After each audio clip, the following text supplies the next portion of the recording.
What would you do if you woke up in the Roman Empire and realized you probably wouldn't survive the next 24 hours? Would you blend into the crowd? Or would the streets, the smells, and the rules swallow you whole before sunset? Stay with me, because the truth is darker, stranger, and far more human than you expect. Hey guys, tonight we drift into a world that feels both strangely familiar and utterly alien. You open your eyes to the faint glow of dawn. Not the clean, electric kind you know, but a dusty golden haze spreading over rooftops of baked clay and timber. The air is thick with chimney smoke, mule sweat, frying bread, and something sharper you can't quite name. And here's the part you're not ready for. Within the first few minutes, you already realize you probably won't survive this. The Roman Empire isn't built for you. Your lungs, your shoes, your expectations. None of it stands a chance. So, before you get comfortable, take a moment to like the video and subscribe, but only if you genuinely enjoy what I do here. And if you're awake enough, drop your location and the local time in the comments. I love seeing where everyone is listening from. Now, dim the lights, maybe turn on a fan for that soft background hum, and let's ease into tonight's journey together. You stand on a narrow street called a vicus. The ground beneath you a chaotic mess of stone, dirt, and broken pottery pieces packed into the earth. Your feet ache instantly, no cushioned sneakers here. Everything feels too close. The walls, the people squeezing past you, the uneven carts rumbling inches from your elbows. A baker cracks open his shop shutters, and a warm gust smelling of barley dust and charcoal wafts into your face. It should feel comforting, but something sour rides on the back of it. Maybe the fish stand down the road setting up for the morning. Rome wakes up loudly. A rooster crows somewhere above you.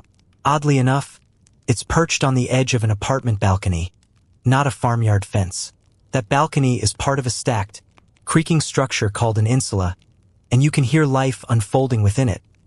Murmured arguments, a baby crying, someone already stomping downstairs with a bucket. Romans get up early. They have no choice, because the city pulses hardest before noon. Historians still argue whether the noise level of ancient Rome surpassed modern New York. But standing here, you're leaning toward yes. The city isn't just alive. It vibrates. As you inch your way down the street, you pass a man sweeping the front of his shop. He's using a bundle of twigs tied with leather strips, brushing dust into the street rather than away from it. You'd think sidewalks exist, but they only pop up in wealthier neighborhoods. Here, pedestrians and carts wrestle for the same space. And if you think a driver will slow down for you, nope. These mule drivers are paid by delivery, not courtesy. One cracks his whip a little too close to your ear, and you flinch hard enough to draw a laugh from a passing teenager. That's your first accidental joke of the day. You, jumping like someone popped a balloon. For a moment, you stop and just breathe. It's strange, Rome smells terrible and incredible at the same time. Fresh bread, olive oil, animal dung, with smoke, river mist, and humans packed together in a way modern zoning laws would faint at. You notice water trickling along the roadside in narrow channels. It's part of the drainage system, though you quickly realize it carries everything from spilled wine to whatever someone dumped out their window 5 minutes ago.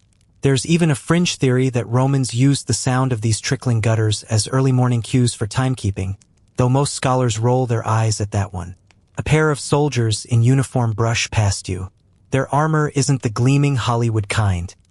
It's practical, dented, and probably sweaty. Still, you can't help noticing how the crowd shifts to let them pass.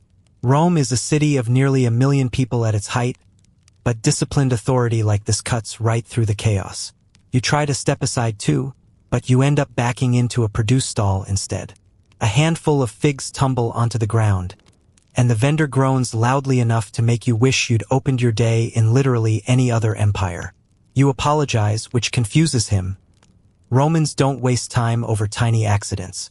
He waves you off with a flick of the wrist that says, "You're not from around here, are you?" You are now 2 jokes deep. Your reputation as the clumsiest time-displaced tourist is growing fast. Just ahead, sunlight spills onto a larger street, the main artery of this neighborhood. Rome isn't a random tangle of pathways. It's a carefully organized grid in many places, especially near major markets. You turn toward the larger street, drawn by the sound of a fountain. After the cramped alleyway, stepping into that open space feels like taking off a too-tight helmet. And there it is, a stone basin catching water pouring from a carved lion's mouth. The water is cold, clear, and part of the aqueduct system, Rome's pride and engineering marvel. A mainstream historical fact you probably already know.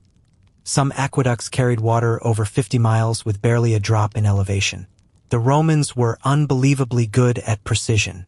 You reach your hand toward the fountain, wondering whether it's safe to drink. Locals do it all the time, but you hesitate.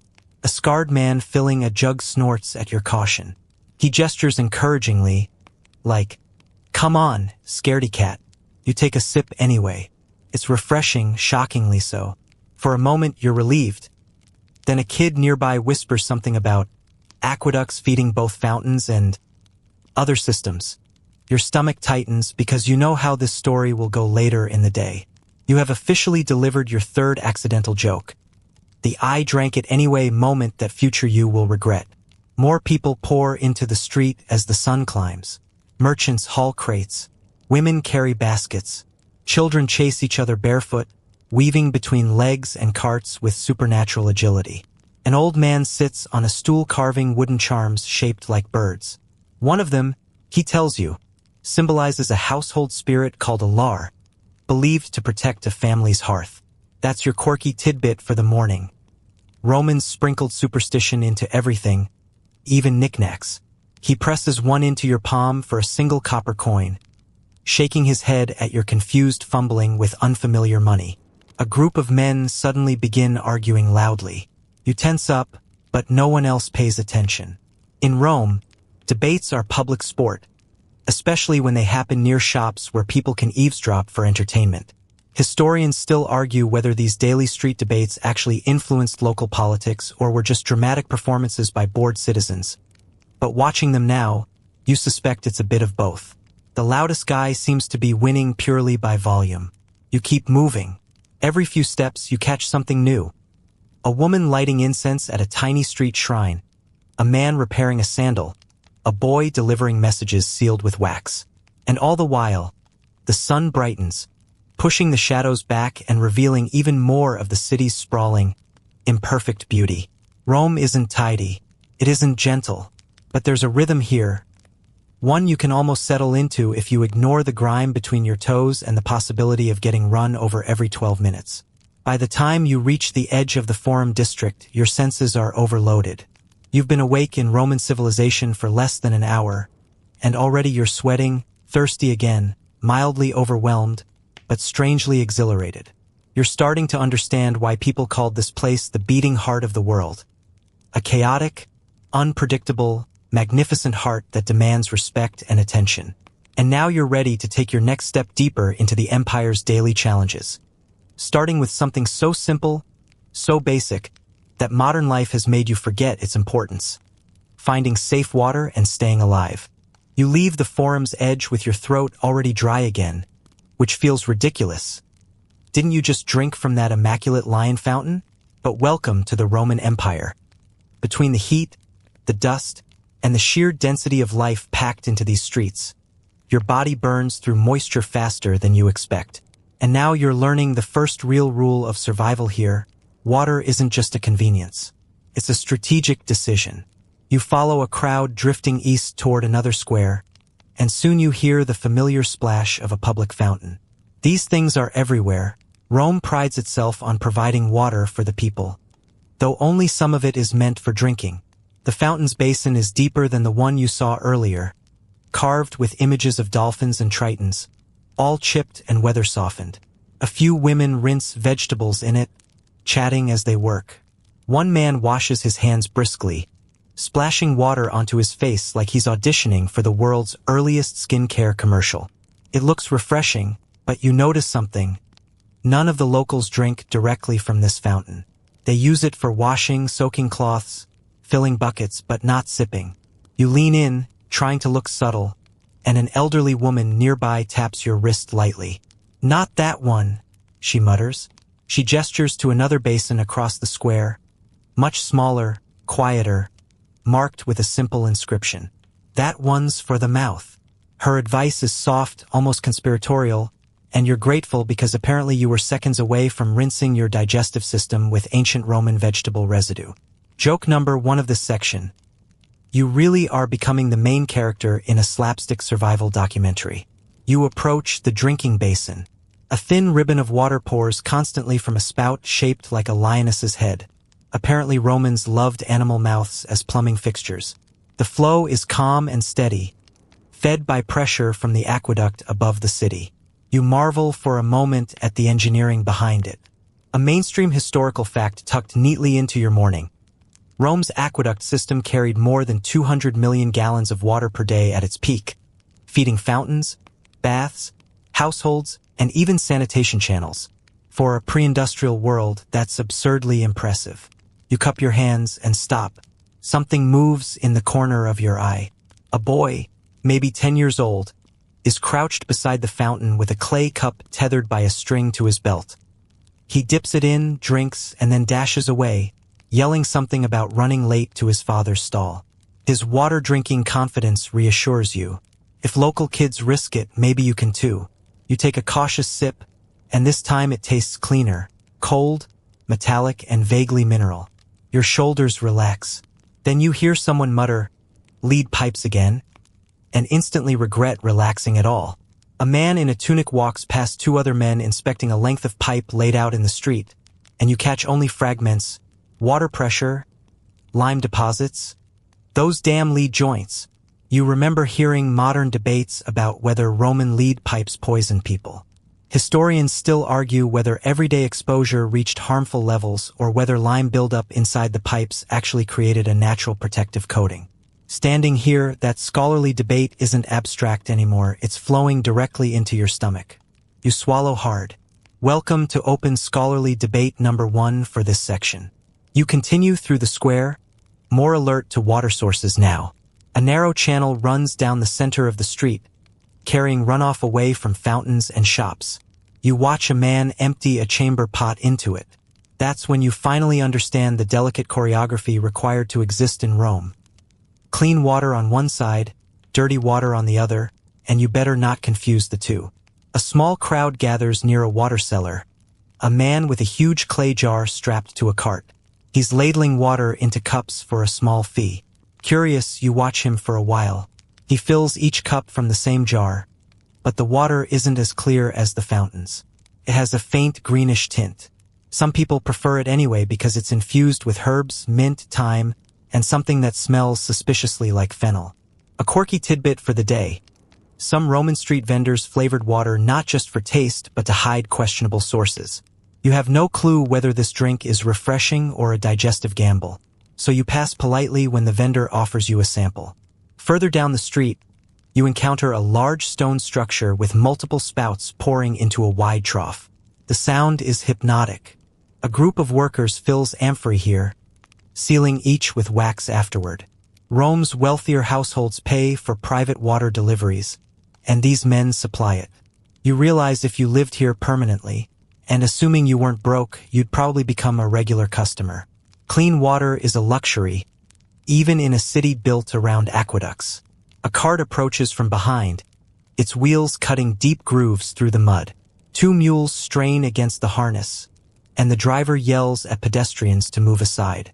You jump again and narrowly avoid stepping into the runoff channel. The driver doesn't slow down. That's joke number 2. You've gained 0 progress in avoiding being run over in this empire. Wanting to breathe without inhaling cart dust for a moment, you duck into a shaded portico. A woman is weaving baskets there, her hands moving with practiced speed. In front of her are 2 jugs, one sealed with wax, one open. You ask haltingly about them. She explains the sealed jug holds yesterday's imported spring water from outside the city. The open one holds ordinary Roman water, which she shrugs at. Some say the mountain water keeps you strong, she says. Some say it's all the same in the end. Yet another debate you can file under historians still shrug about this one. You step back into the sunlight, and the heat hits you like a wool blanket. Rome doesn't have tall buildings shading everything except the narrowest alleys, and by midday the city turns into a giant stone oven. Sweat beads at your temples. You look longingly toward another fountain, this one decorated with carvings of Neptune. Before you can approach, a group of children scoop water into their mouths using tiny wooden bowls. One of them drops his bowl and immediately starts crying, which finally gives you a comfortingly normal moment. Kids are dramatic across all centuries. You realize something else as you watch them. Romans don't linger around fountains. They drink, wash, fill, and move on. No one sits there scrolling or daydreaming. Water isn't a place to relax. It's fuel. You try mimicking this brisk efficiency and immediately fail, fumbling with the water stream like it's a confusing novelty faucet. A woman nearby chuckles softly. Joke number 3. You're unintentionally starring in an ancient hydration comedy. As you move onward, your body finally feels stable again. Your skin is cooling, your headache is fading, and your nerves are steadying. That little drink from the lioness fountain gave you a kind of Roman passport, temporary hydration, and with it, the strength to explore further. You take a deep breath and step toward the city's dense neighborhoods, ready for the next challenge. Finding a place to live, or at least a room that won't collapse on your head. You follow the flow of pedestrians deeper into the maze of Rome's living quarters, and the streets begin to narrow again. Sunlight slants between leaning buildings, creating strips of gold amid long shadows. This is where most Romans live, not in marble villas, not in palatial estates, but in tall, creaking apartment blocks called insulae. And if you're hoping for comfort, well, brace yourself. These buildings are the architectural equivalent of stacking Jenga blocks and praying very hard. Your first glimpse of an insula makes you stop mid-stride. It towers above you, for maybe 5 stories high, with wooden balconies jutting out at irregular angles, as if each level was designed by a different architect working in the dark. Laundry flaps from ropes overhead. People lean out of windows shouting to friends below. A dog barks from somewhere inside. You can practically feel the building sway as a group of tenants trudges down the stairs. Historians still argue whether these insulae were truly as unstable as ancient writers claimed or whether writers just loved drama. But watching dust fall from a windowsill after someone slams a door upstairs? Your instincts whisper, yes, they were definitely that unstable. You notice a cluster of doorways at the base level shops. A baker, a cobbler, a tiny tavern where men are already drinking watered wine, even though the sun hasn't fully climbed. Merchants often rent these ground floor spaces because foot traffic is constant. But the real living quarters rise above them, stacked like layers of a cake, made by someone who's never actually seen a cake. A landlord stands outside, puffing out his chest proudly. Maybe he sees you lingering. Maybe he mistakes your horror for interest. Either way, he beckons. Rooms for rent, he announces, gesturing upward. 2nd floor, good walls, strong beams.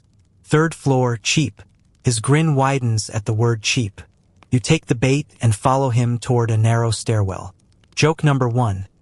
You immediately bang your elbow on the doorframe because Roman architecture believes in maximizing rent, not hallway width. Inside, the staircase spirals upward in a tight corkscrew. The air smells faintly of fish, smoke, and whatever someone burned for dinner last night. Your hand schemes the wall, and the plaster flakes off like brittle eggshell. You hope it wasn't structural. The landlord leads you to a door on the 2nd floor. He fumbles with a key, pushes the door open, and proudly presents the smallest room you have ever seen. If this were a modern rental listing, the description would read, charming studio with natural light from one hole in the wall, rustic flooring, dirt, and open concept amenities, everything.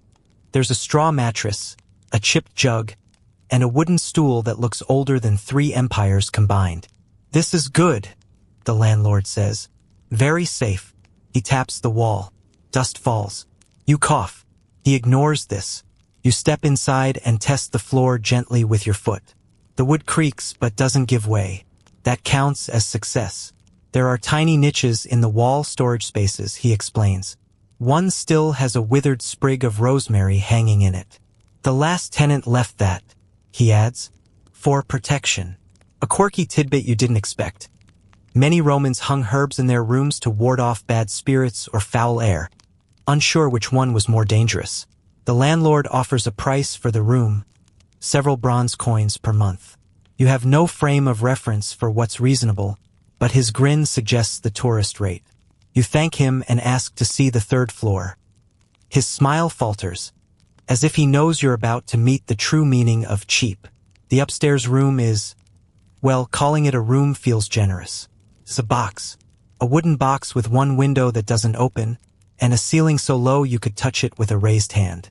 In one corner is a clay stove for cooking, though using it would probably smoke bomb the entire building.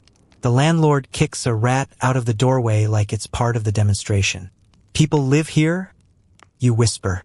Of course, he beams. You wonder how many fires started in buildings like this. A very mainstream historical fact. Insulae were notorious fire hazards because they used timber beams and cheap materials. Fire spread so quickly that Rome eventually passed strict building regulations. Though strict, in Roman terms, still meant, pray your landlord isn't too greedy. You leave both rooms behind, descending the narrow stairs and re-emerging into the street. The landlord waves cheerfully as you go, already calling to his next potential tenant. As you walk onward, you hear rising voices from an open window. Two neighbors are arguing, loudly, about whose turn it is to fetch water. Another argument erupts from a balcony overhead about someone stealing laundry. Romans don't save their disagreements for private moments. Everything is loud and public. You pass a family eating breakfast right outside their doorway, using a single shared bowl of porridge. A man sits nearby repairing his sandal, muttering about rent increases. The insulae aren't just homes. They're tiny ecosystems, each one buzzing, complaining, gossiping, surviving. You spot one building that looks sturdier than the rest. The walls are thicker, the balconies level, the roof tiles neatly aligned. A woman sweeping her doorway explains that wealthier tenants rent the lower floors, those built with stronger brick and less likely to collapse.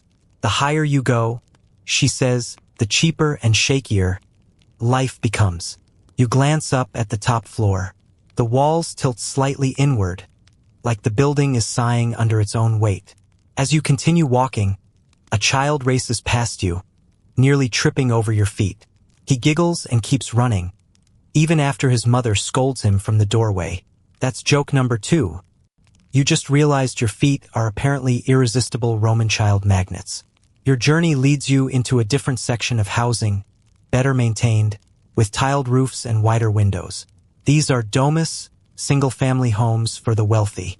A freedman stands outside polishing a bronze lamp. He nods politely but firmly blocks the entrance. You peek past him for a second and glimpse mosaic floors, painted walls, and an actual courtyard. A place with space to breathe. But that kind of comfort is for someone born into status, not a stray visitor dropped from the future with questionable Latin and a tendency to trip over carts. As you turn back toward the Insula district, you hear a thunderous creak, like a hinge giving out. A group of men rush toward a building, pointing upward. A balcony rail has partially broken, dangling dangerously. No one seems especially surprised. Apparently this happens often enough to count as casual entertainment. Historians still argue whether ancient authors exaggerated the dangers of insulae for dramatic effect, but judging by this dangling balcony, you suspect the authors were giving Rome a generous review. Feeling a little dizzy from the heat and the smell of cooking oil drifting from a nearby tavern, you step into the shade of another building. A woman sits there crafting clay lamps, each one decorated with tiny motifs. Laurel wreaths, dolphins, gladiators. She tells you one lamp design is believed to bring good luck when placed near the door. She hands you one with a simple sunburst design. To keep shadows out, she says. Whether she means actual shadows or metaphorical ones, you're not sure. Either way, you tuck it carefully into your belt. A small charm might not change your odds, but it feels like a piece of Rome welcoming you.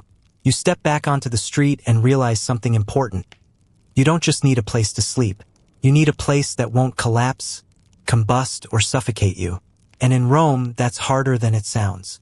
So you take a deep breath, square your shoulders, and follow the scent of unfamiliar spices drifting from the next street over. It's time to learn how Romans eat and what strange things might end up on your plate. You follow the drifting aroma of warm oil, herbs, and something faintly sweet, letting it pull you deeper into the living pulse of Rome. Breakfast, if you can call it that, is about to become your next challenge. Romans don't do leisurely morning meals with steaming cups and toasted carbs. They eat quickly, simply, and usually standing up. And as you soon discover, they also eat things that would make a modern food influencer recoil dramatically. Your first stop is a small stall with a cloth awning pulled taut between two wooden poles. A woman stands behind a table arranged with baskets of flatbread, olives, and something that looks like little fried dough balls. She gestures enthusiastically, clearly hoping you'll buy something. You watch another customer pick up a piece of bread, dip it into a bowl of olive paste, and walk off without paying. The woman waves her ladle and shouts after him. The man shrugs and tosses her a coin over his shoulder. The entire exchange feels chaotic, almost theatrical. Joke number 1. You try copying the man's casual swagger while choosing a piece of bread, and accidentally drop it onto the dusty street. The vendor just sighs and gives you another one for free, probably deciding you're too pitiful to charge. The bread is coarse, a little hard, but flavorful. It's made from wheat mixed with barley, the kind of loaf Romans of modest means eat daily. You realize you haven't had anything modern to compare it to, except maybe that rustic loaf from a trendy bakery that cost you half your paycheck. Across the street, a fishmonger sets up his stand. He's arranging sardines, mackerel, and a few larger fish atop crushed ice, yes, actual ice. A mainstream historical fact. Rome imported ice from mountain regions, storing it deep in insulated pits so vendors could keep certain foods cool. The fishmonger looks proud of his display until a cat jumps onto the table and tries to steal a sardine. The man yells, the cat hisses, and the onlookers laugh. Joke number 2. You flinch at the cat's sudden leap and bump into a stack of baskets, knocking them over. A child giggles and hands you a fig, perhaps as a consolation prize. You wander farther into the market, weaving between stalls selling fruits, nuts, cheese, and dusty amphorae of wine.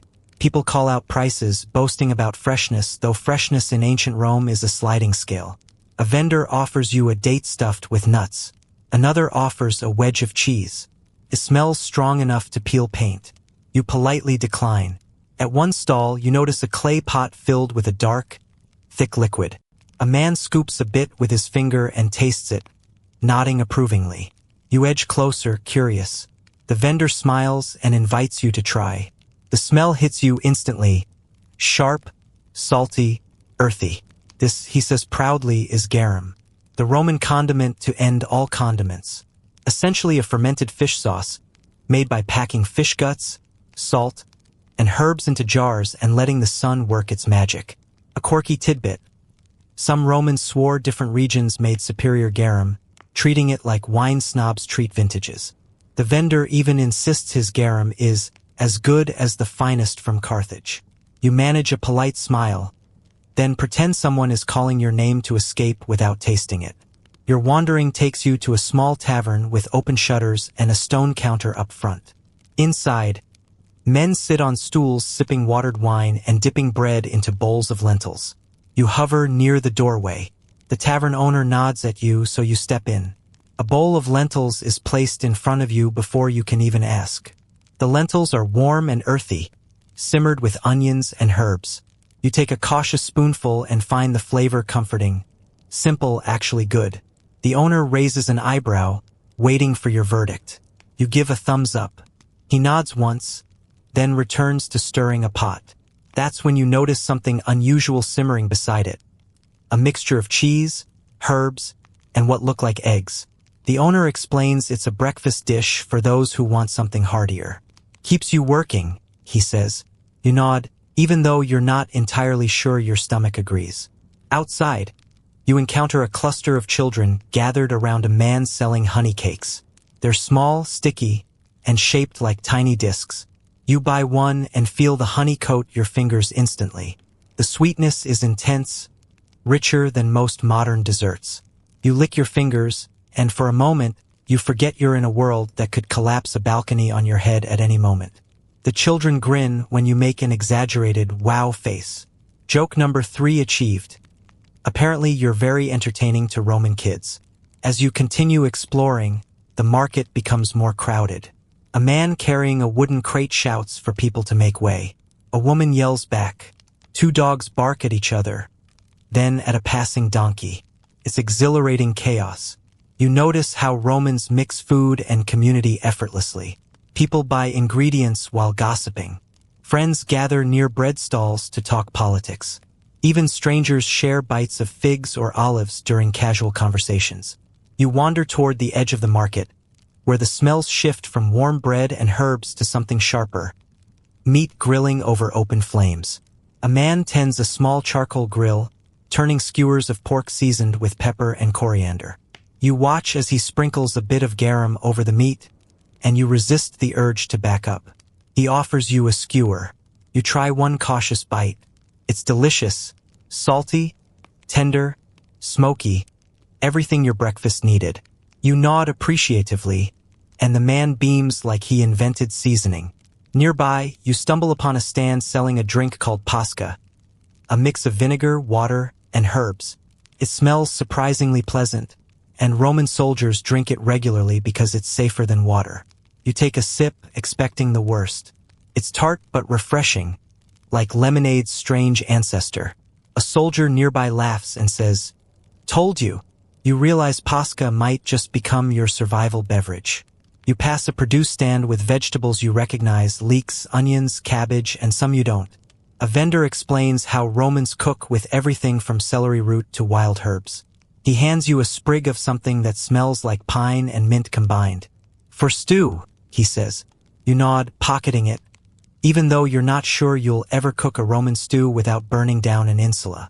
As the sun climbs higher, the market grows even busier. You watch a team of men unloading woven baskets from a cart, dried figs, raisins, almonds. Dried fruit is a staple snack here. A woman hands you a handful of raisins. They're sweeter than you expect.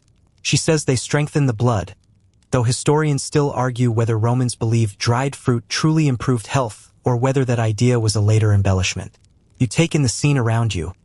Vendors shouting, people laughing, children darting under stalls. The sharp scent of spices blending with the warm aroma of bread.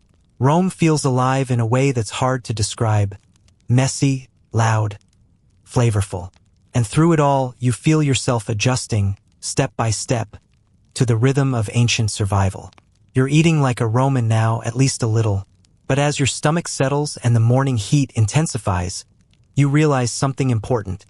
Food is only half the battle. The real test begins when you try to earn enough to afford it.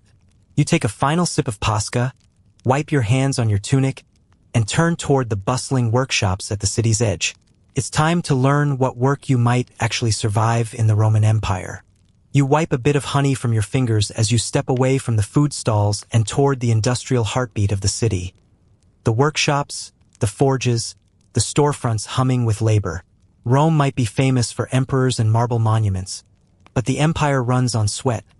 Carpenters, bakers, porters, fullers, metalworkers, scribes, laborers of every kind. And now you have to figure out where you fit among them, because leisure is a luxury you can't afford. Food, rent, water, it all costs money, and in Rome, wages stretch thin. You enter a street lined with workshops, each little more than open rooms facing the road. The sounds are constant. Metal striking metal, wood being sawed, hammers tapping, merchants shouting. Dust floats in the sunlight like tiny swirling stars. You approach a carpenter's shop first.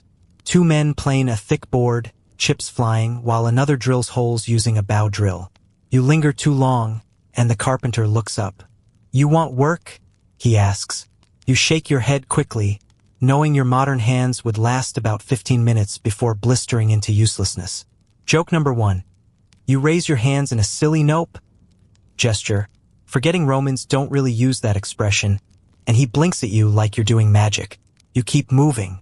A fuller's shop sits ahead, and instantly, the smell hits you. Fullers clean woolen cloth, but their cleaning agents include fermented urine, yes, that kind. Large tubs sit beneath the awning, and two workers stomp cloth inside them with the same enthusiasm you'd use to crush grapes. You try not to gag. A mainstream historical fact, fullers were essential to the textile industry, and Rome's clothing economy depended heavily on these ammonia-rich cleaning methods. Still, you can't imagine yourself stomping tunics in a vat with your bare feet for 12 hours a day. You don't even like stepping in warm puddles. You follow the road toward a metalworker's shop. Sparks leap from a glowing iron bar as the smith hammers it into shape. The heat radiates outward in waves. Sweat pours down the man's face, dripping onto the dirt floor. His apprentice, maybe 12 years old, pumps the bellows with grim determination. The smith glances at you, evaluates your soft modern shoulders, and simply shakes his head. No need for words, you wouldn't last an hour here. Further down the street, a scribe sits behind a stone desk, writing on a wax tablet. He looks peaceful, almost serene. Maybe this is your calling. You approach him cautiously. He looks up, eyes narrowing. "Can you read and write?" he asks. You nod, maybe too enthusiastically. Then he flips his tablet and hands you the stylus. The characters on the wax make your eyes blur. Latin script, not unrecognizable, but not friendly either. You attempt a word. The stylus scratches awkwardly. The scribe stares in horror, as if you've committed a crime against orthography. "No," he says firmly, snatching the stylus back. "No, no, no. So much for that career." Ahead, you see a group of porters, sicarii, carrying massive sacks of grain on their backs. Their muscles bulge with effort, veins standing out like marble carvings. One man drops his load, wipes his forehead, and mutters about low wages. Another complains about a dishonest foreman. You consider whether you could handle this kind of work. Then you look at the sack, then at your own arms, and immediately dismiss the idea. Joke number 2. You pretend to lift an imaginary bag, and a porter bursts into laughter loud enough to attract a small crowd. You try your luck at a bakery next. The heat inside is intense, even worse than the smithy. 2 bakers knead dough, their hands moving so fast they look blurred. A third works the oven with a long paddle, pulling out loaves scored with the bakery's signature stamp. Bread here isn't just food.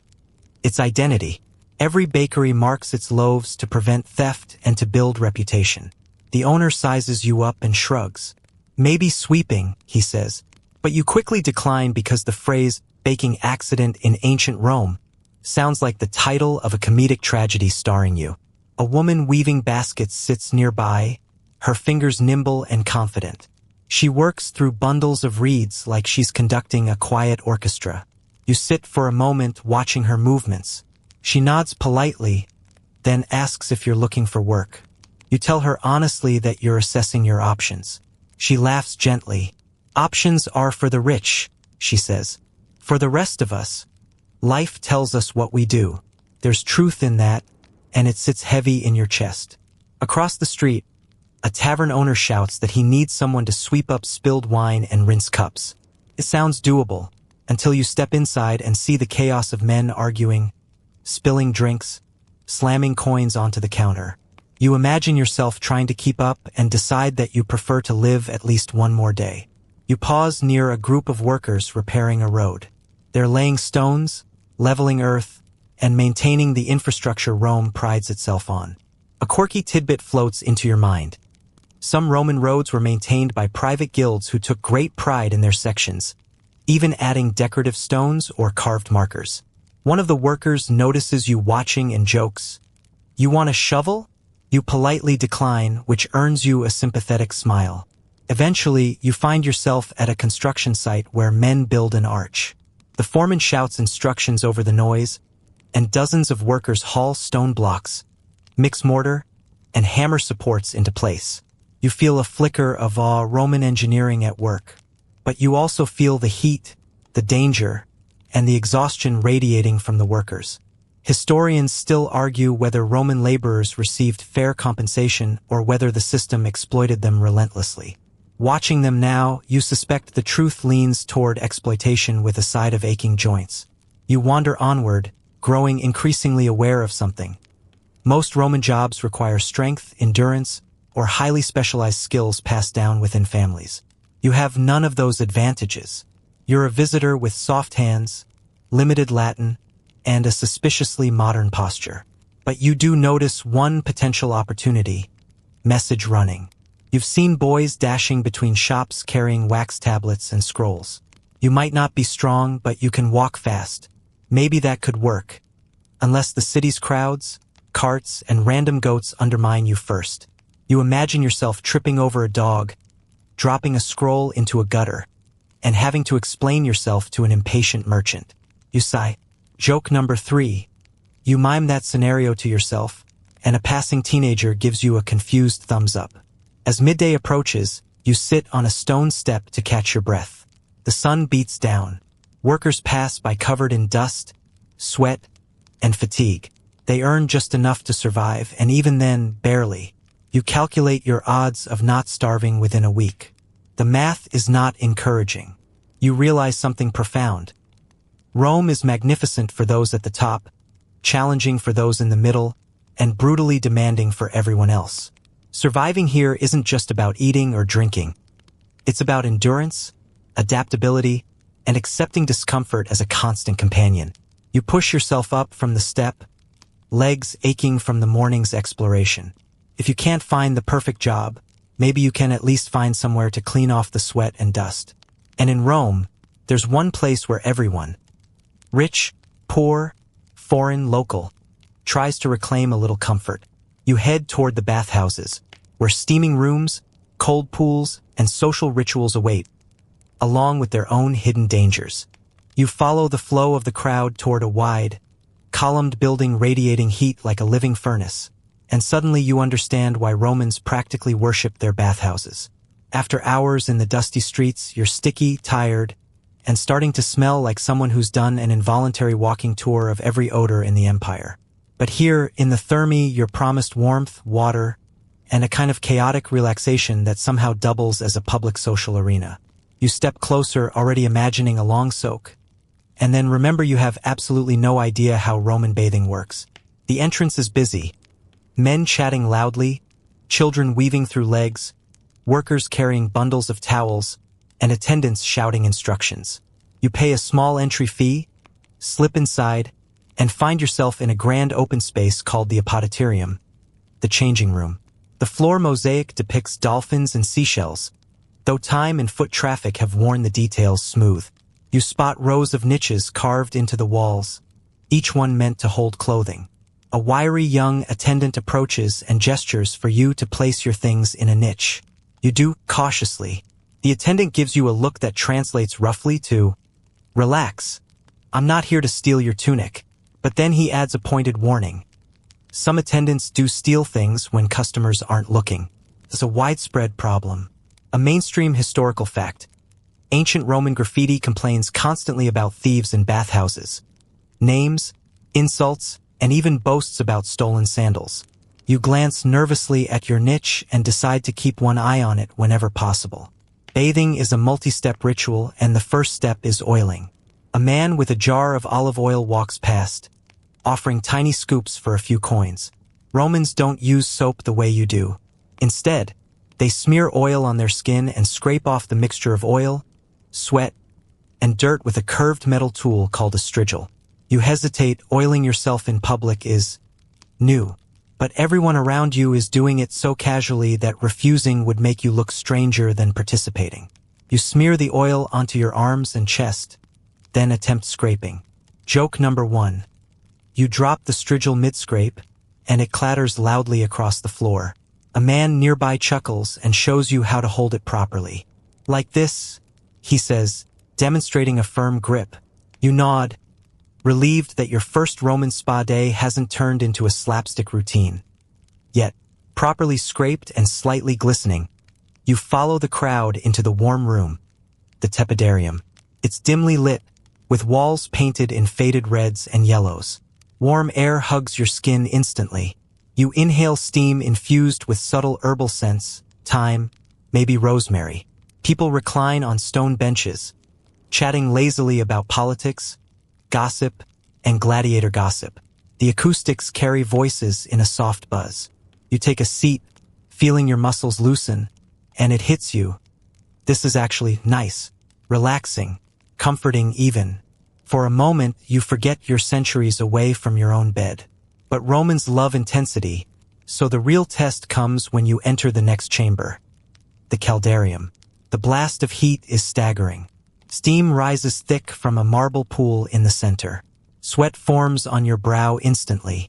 You step toward the water, and the floor seems to hum beneath your feet. A quirky tidbit whispered by a nearby bather.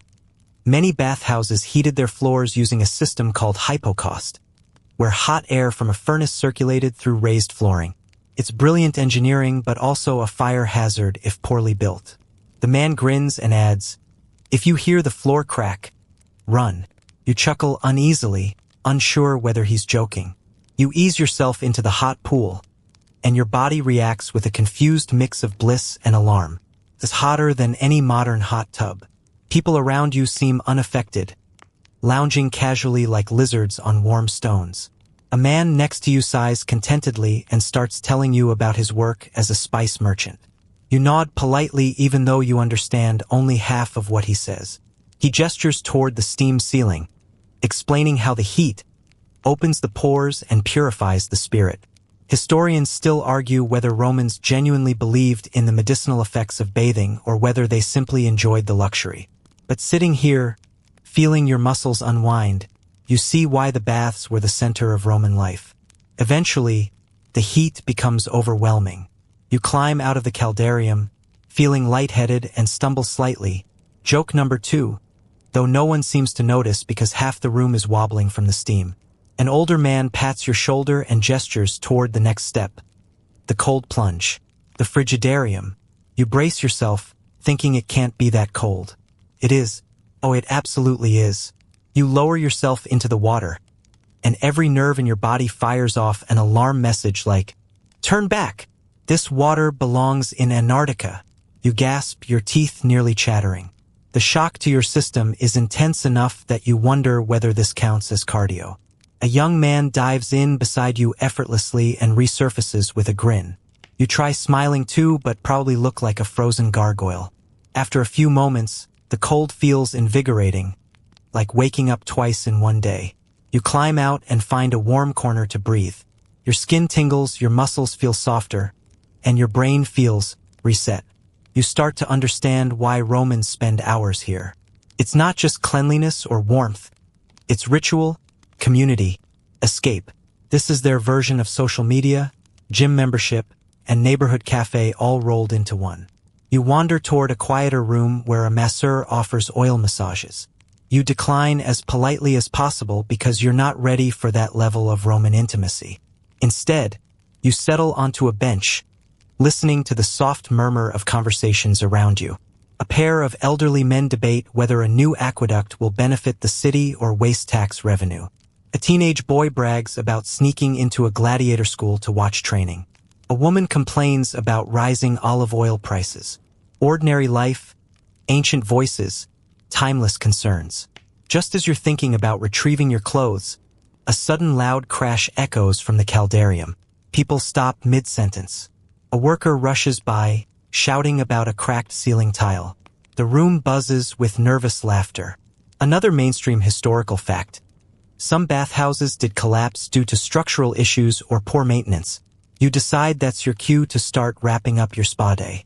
You return to the changing room and discover your belongings are still there. Miracle of miracles. You slip back into your tunic, still warm from the room's residual heat. As you tie the belt, you catch sight of another piece of graffiti scratched into the wall. "I lost my sandals here. Curse the thief." You smile, appreciating how some complaints never change across centuries. You step outside into the sunlight again. Skin warm, limbs relaxed, senses sharpened. For a few blissful moments, you feel like maybe, just maybe, you could handle life in ancient Rome. But then a cart rolls by too close, splashing muddy water onto your sandals and snapping you right back to reality. Joke number 3 delivered by fate itself. Feeling cleaner but no less vulnerable, you turn toward the streets once more. Rome is awake, noisy, crowded, and now you're ready to face its sharper edges. Because in this city, it's not just the heat or the work that threatens you. It's the crowds, the chaos, and the dangers lurking in every alley. You step back into the open air feeling refreshed, but it takes only a few minutes for Rome's streets to remind you that this city is never gentle. Not for long.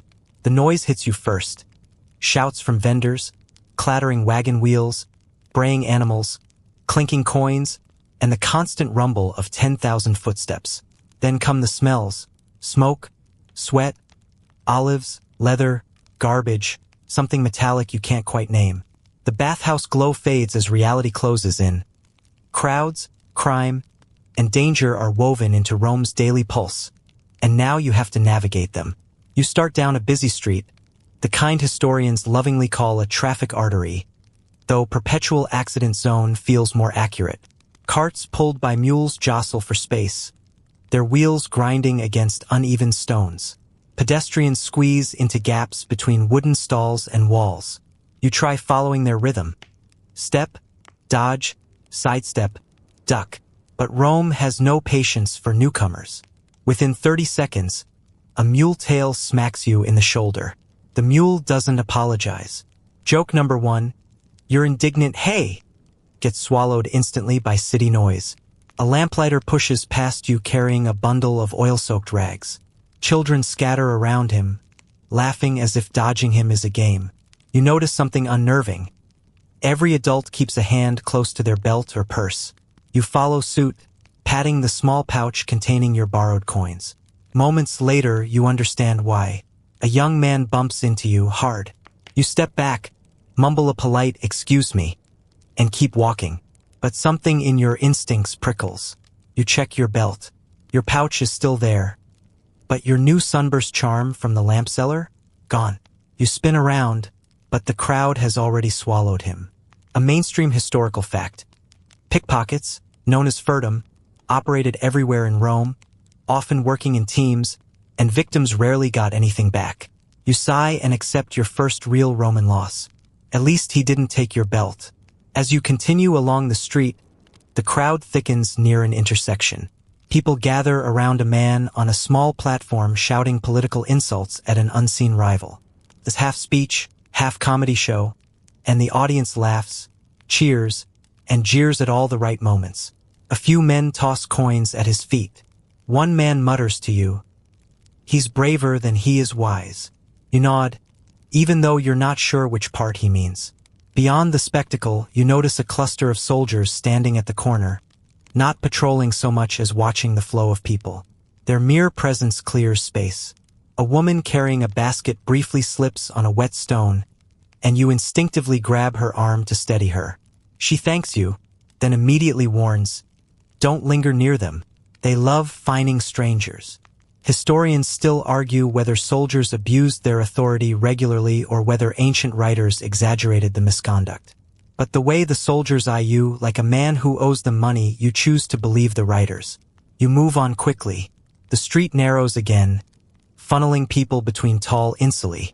Here, the buildings lean inward, casting long shadows. Laundry drips onto your shoulders.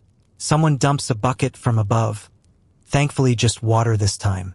Rome has rules about disposing waste into the street, but rules aren't exactly the city's strong suit.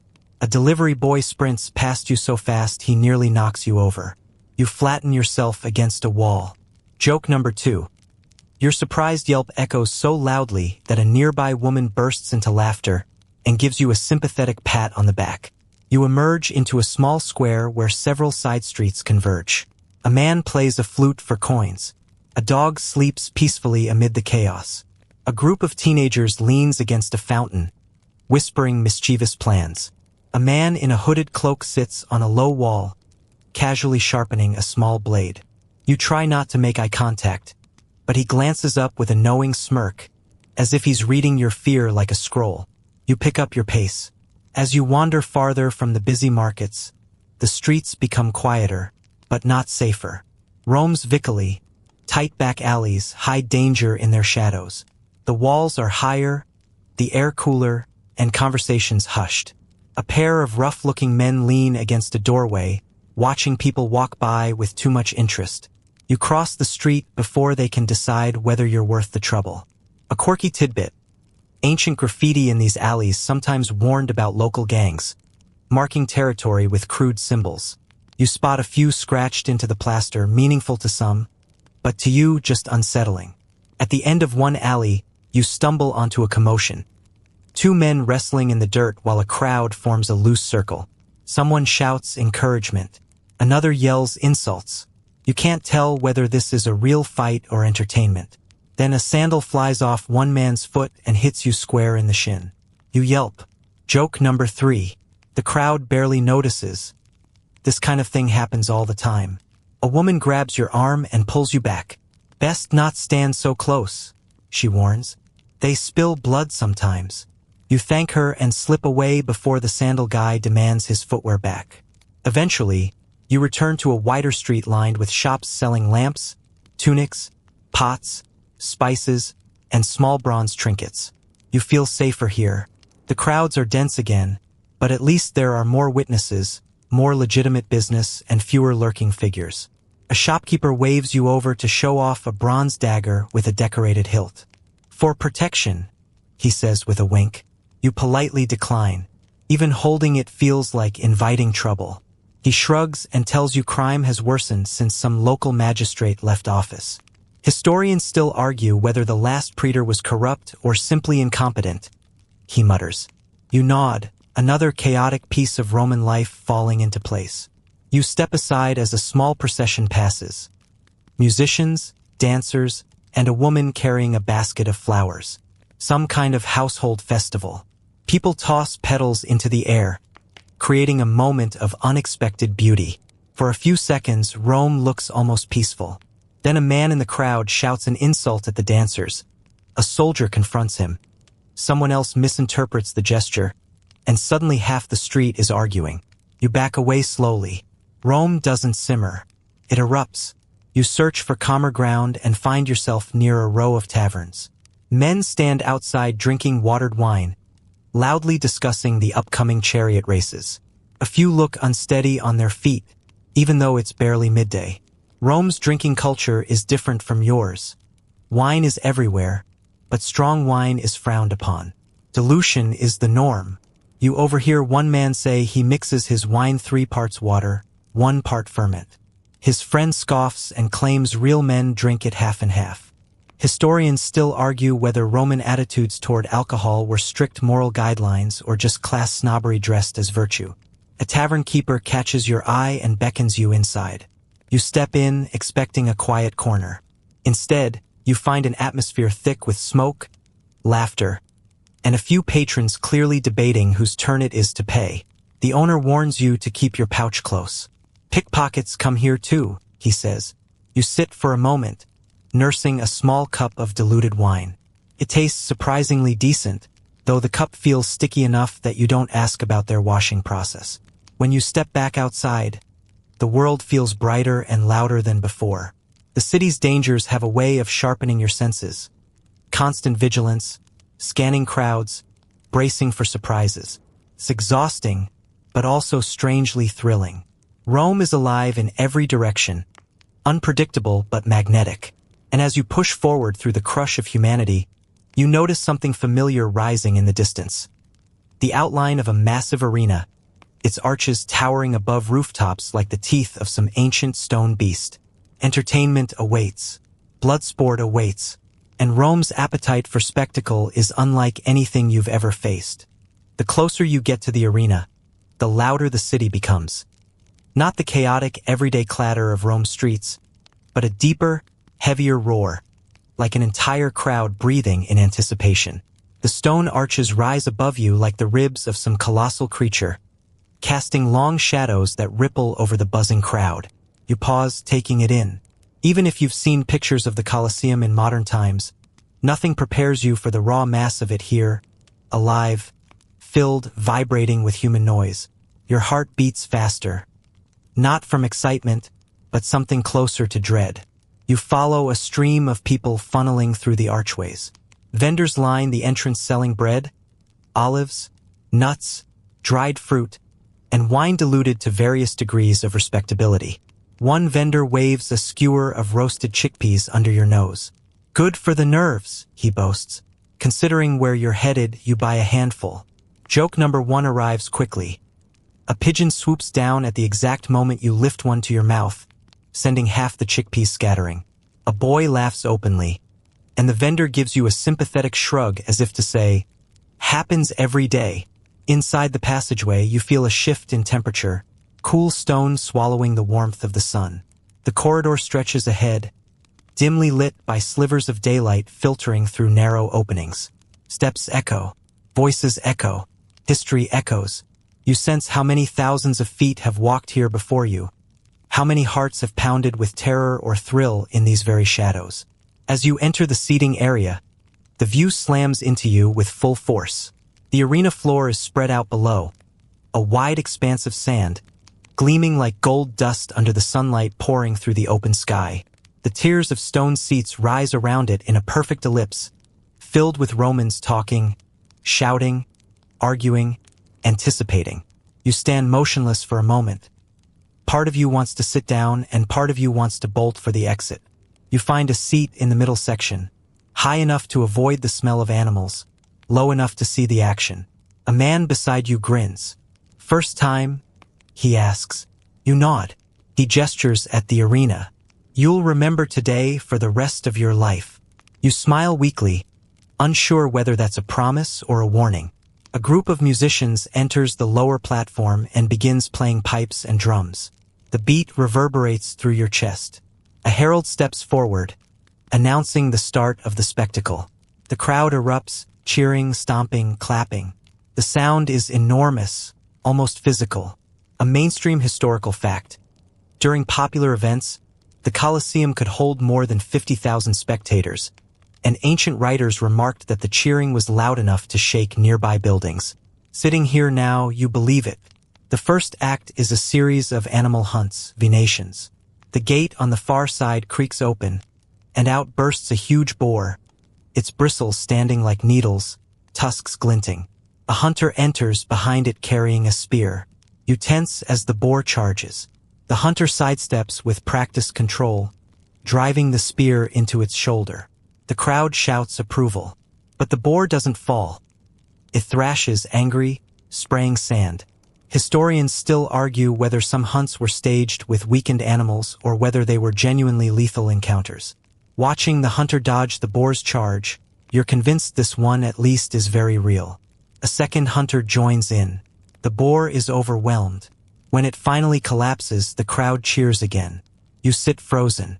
The spectacle continues. Leopards, wolves, even an exotic-looking ostrich that makes the crowd laugh more than gasp. Some animals are trained for certain actions, a quirky tidbit the man next to you mentions proudly. "We have clever trainers in Rome," he says. "Even the ostriches know their cues." You're not sure whether to smile or worry for the ostrich. Then comes a moment of calm. The sand is raked. The music softens. People stand to stretch, buy snacks, gossip. You try to stand, but the heat and noise are overwhelming. You grip the stone bench for stability. A woman behind you taps your shoulder kindly. "Drink," she says, handing you a small clay cup of watered wine. You sip gratefully. After a pause, the next performance begins, a reenactment of a mythic battle. Actors dressed as heroes clash with monsters made of wood and hide. The children in the crowd squeal with delight. It feels almost wholesome, except for the part where one actor dramatically dies and reenacts a theatrical death that definitely isn't PG. But the crowd is saving its loudest energy for the main event. The gladiators. When the gates open again, the stadium shifts into a collective inhale. Two gladiators step onto the sand, their helmets glinting. One carries a rectangular shield and short sword, the murmillo. The other holds a trident and net, the retiarius. They circle each other, every movement deliberate, testing, almost graceful. The fight begins with a sudden rush. The retiarius casts his net, missing by inches as the murmillo deflects it with his shield. The crowd roars. You flinch at every strike. The clang of metal vibrates in your bones. The murmillo charges, slashing. The retiarius dodges, stabbing forward with the trident. At one point, the net snags the murmillo's ankle, and the crowd collectively gasps. You grip your knees so tightly your knuckles whiten. The murmillo recovers, cutting himself free. Sweat flies off both men in the afternoon light. You realize that the sand is hiding small details. Blood, spit, maybe tears. These men aren't fictional heroes. They're real people fighting under impossible pressure. Historians still argue whether gladiators fought to the death regularly or whether most matches ended with surrender. But at this moment, with the crowd screaming for a spectacular outcome, you feel the razor-thin line between spectacle and brutality. The Murmillo finally forces the retiarius to the ground, sword at his throat. The arena holds its breath. The defeated gladiator raises 2 fingers, a plea for mercy. The crowd erupts in conflicting shouts. Kill! Spare him! He fought well. You stare in disbelief. The decision hangs in the balance. Then the editor of the games, a wealthy magistrate, stands. He raises his hand decisively. Mercy. The crowd's cheers swell with approval.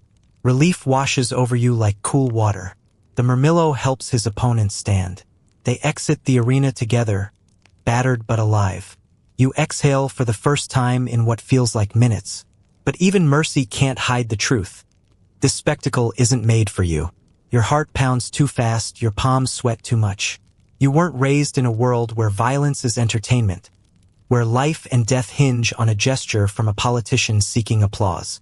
Joke number 2 sneaks in when you realize you've been clutching a piece of bread so tightly it's destroyed, your personal stress indicator. As the next set of fighters prepares, you decide you've seen enough. You edge your way out of your row, stepping carefully over sandals, tunics, and half-finished snack baskets. A man grumbles when you step on his foot. You mumble an apology, which makes another woman chuckle. Romans don't waste apologies on crowded spaces. Just go, she says kindly. You slip back into the dim corridor, emerging into sunlight once more. The roar of the crowd fades behind you, but your pulse stays elevated. Rome's appetite for spectacle is enormous, ancient, and unapologetic. But you're soft, you're modern, and you definitely wouldn't last as a Roman spectator, let alone a participant. You take a long breath, grounding yourself again. And then you notice something nearby. A temple entrance, smoke curling from incense burners, priests murmuring prayers, and citizens offering small tokens for luck. After witnessing the arena's chaos, maybe you need a little luck too. It's time to step into Rome's world of gods, omens, and superstition, because here, fate is everywhere. You drift away from the arena with your pulse still humming, each heartbeat echoing the rhythm of the drums you left behind. Rome feels different now, less like a city and more like a living puzzle shaped by forces you can't see. Everywhere you turn, people touch amulets, whisper quick prayers, or glance anxiously at the sky. In the Roman Empire, fate isn't abstract. It's a daily negotiation. And today, after the blood-soaked spectacle you just witnessed, you're more open than ever to a little cosmic reassurance. You follow a narrow street leading toward a small temple, a modest structure with weathered columns and a faint smell of incense drifting from within. Citizens pass you carrying baskets of figs, small clay oil lamps, or coins destined for offerings. A woman with streaks of ash on her forehead walks past murmuring, "May Fortuna guide my steps." You swallow hard, wondering whether you should adopt a similar routine just to blend in. Inside the temple, the atmosphere is quiet and dense, like stepping into a different dimension. A priest in a white tunic sweeps ash into a bowl. Another tends a flickering flame on a small stone altar. You hover near the entrance, unsure of the protocol, until an older priest gestures you closer. "Make an offering," he says gently. "Small or large. The gods appreciate sincerity." You fumble for a coin. Joke number 1 arrives when you drop it, and it rolls loudly across the stone floor, bouncing until it hits a column. Several worshippers glance at you with raised eyebrows.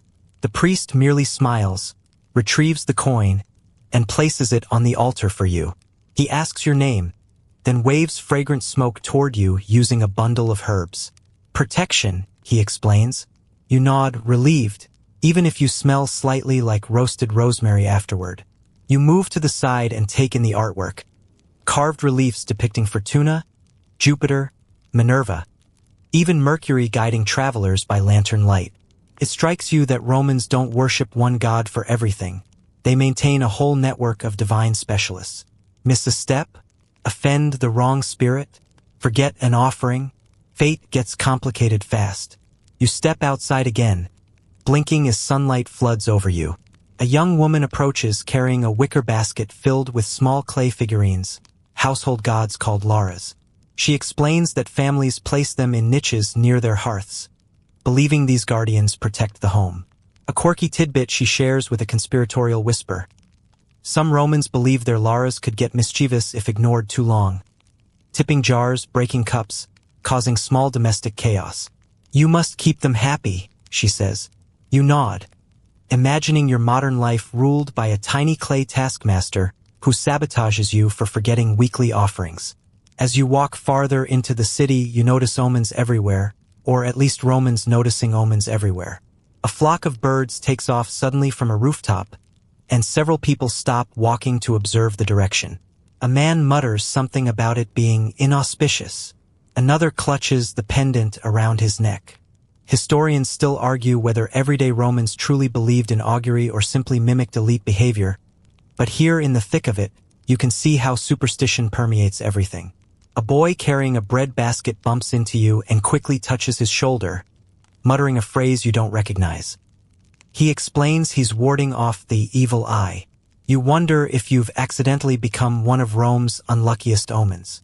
You continue onward and pass a small stall selling copper coins stamped with various gods.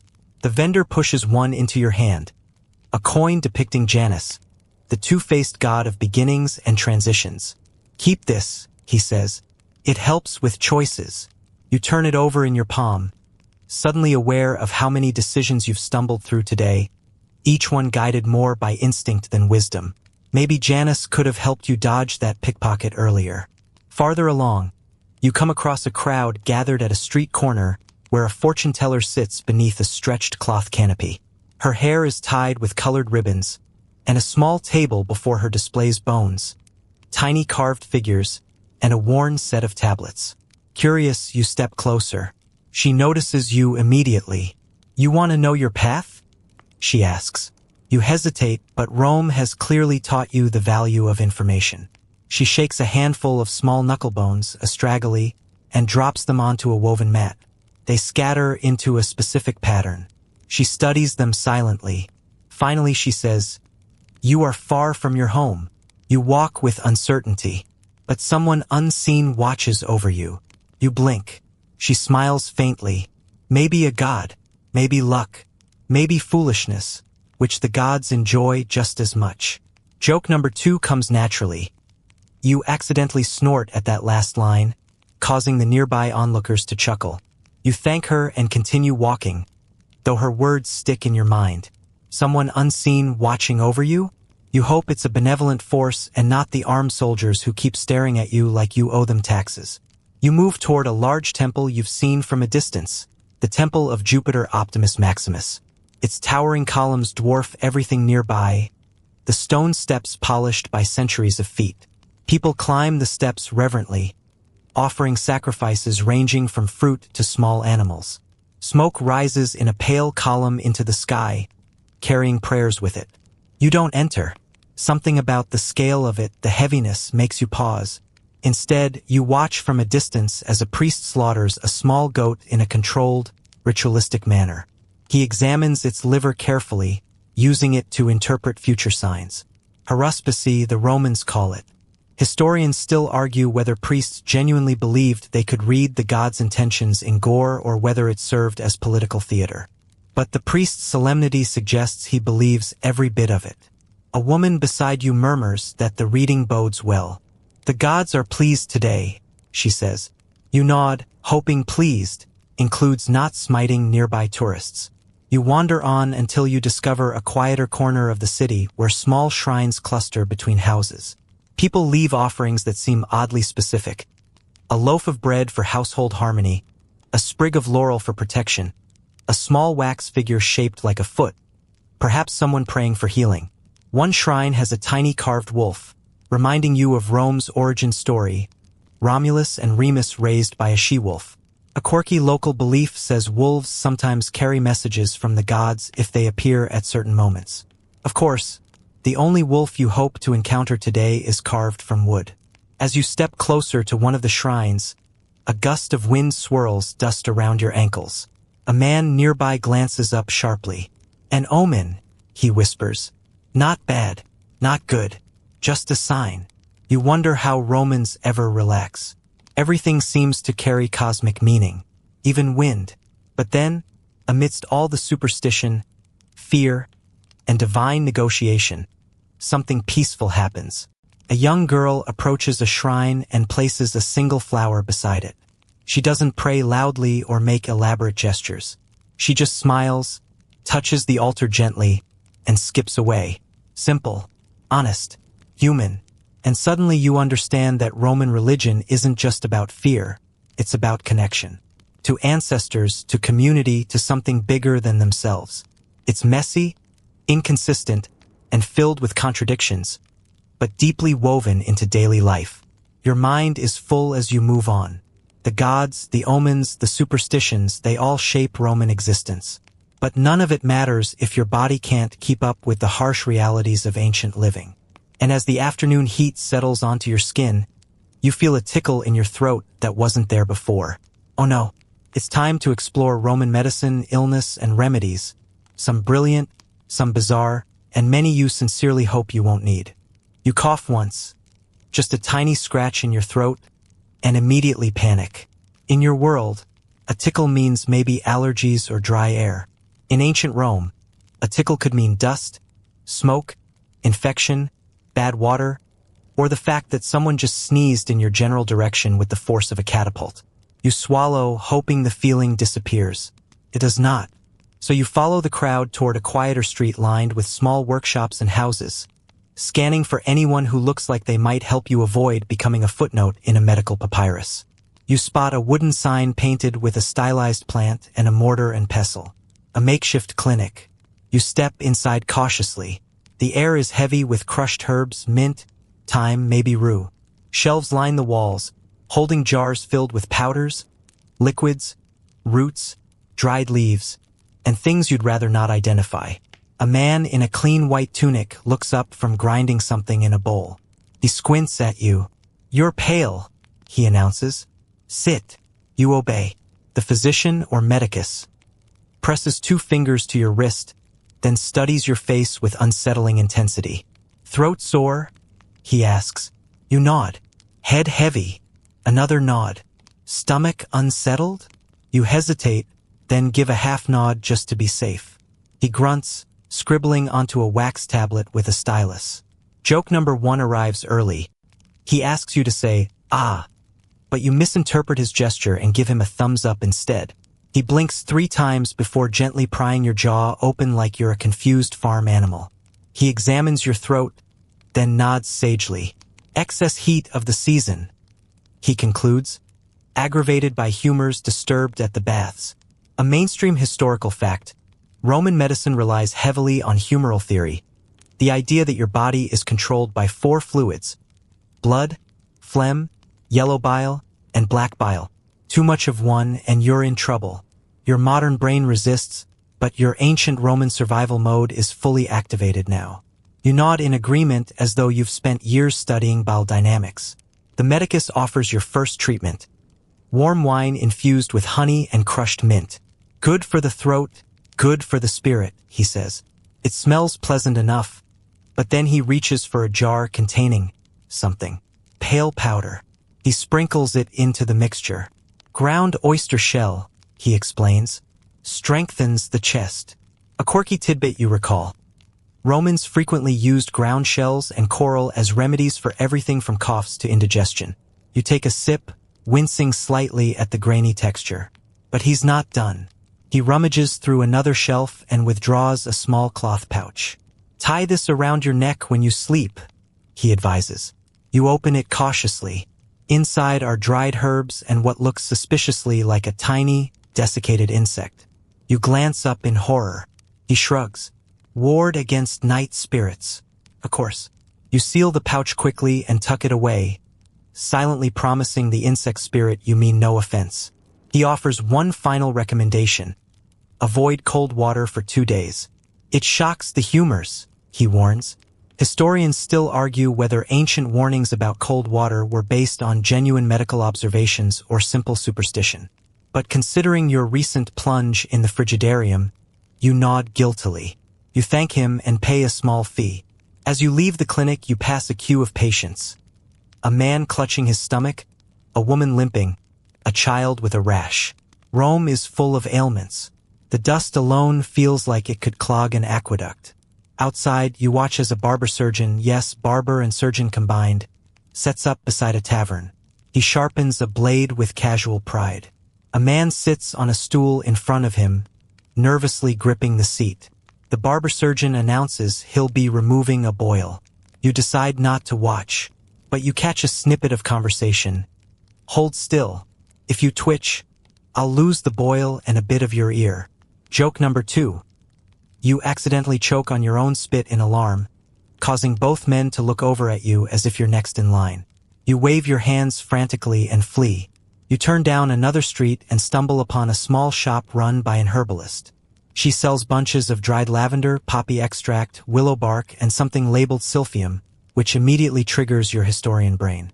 A widely believed quirky tidbit: silphium, a wildly popular medicinal and culinary plant, supposedly went extinct from over-harvesting.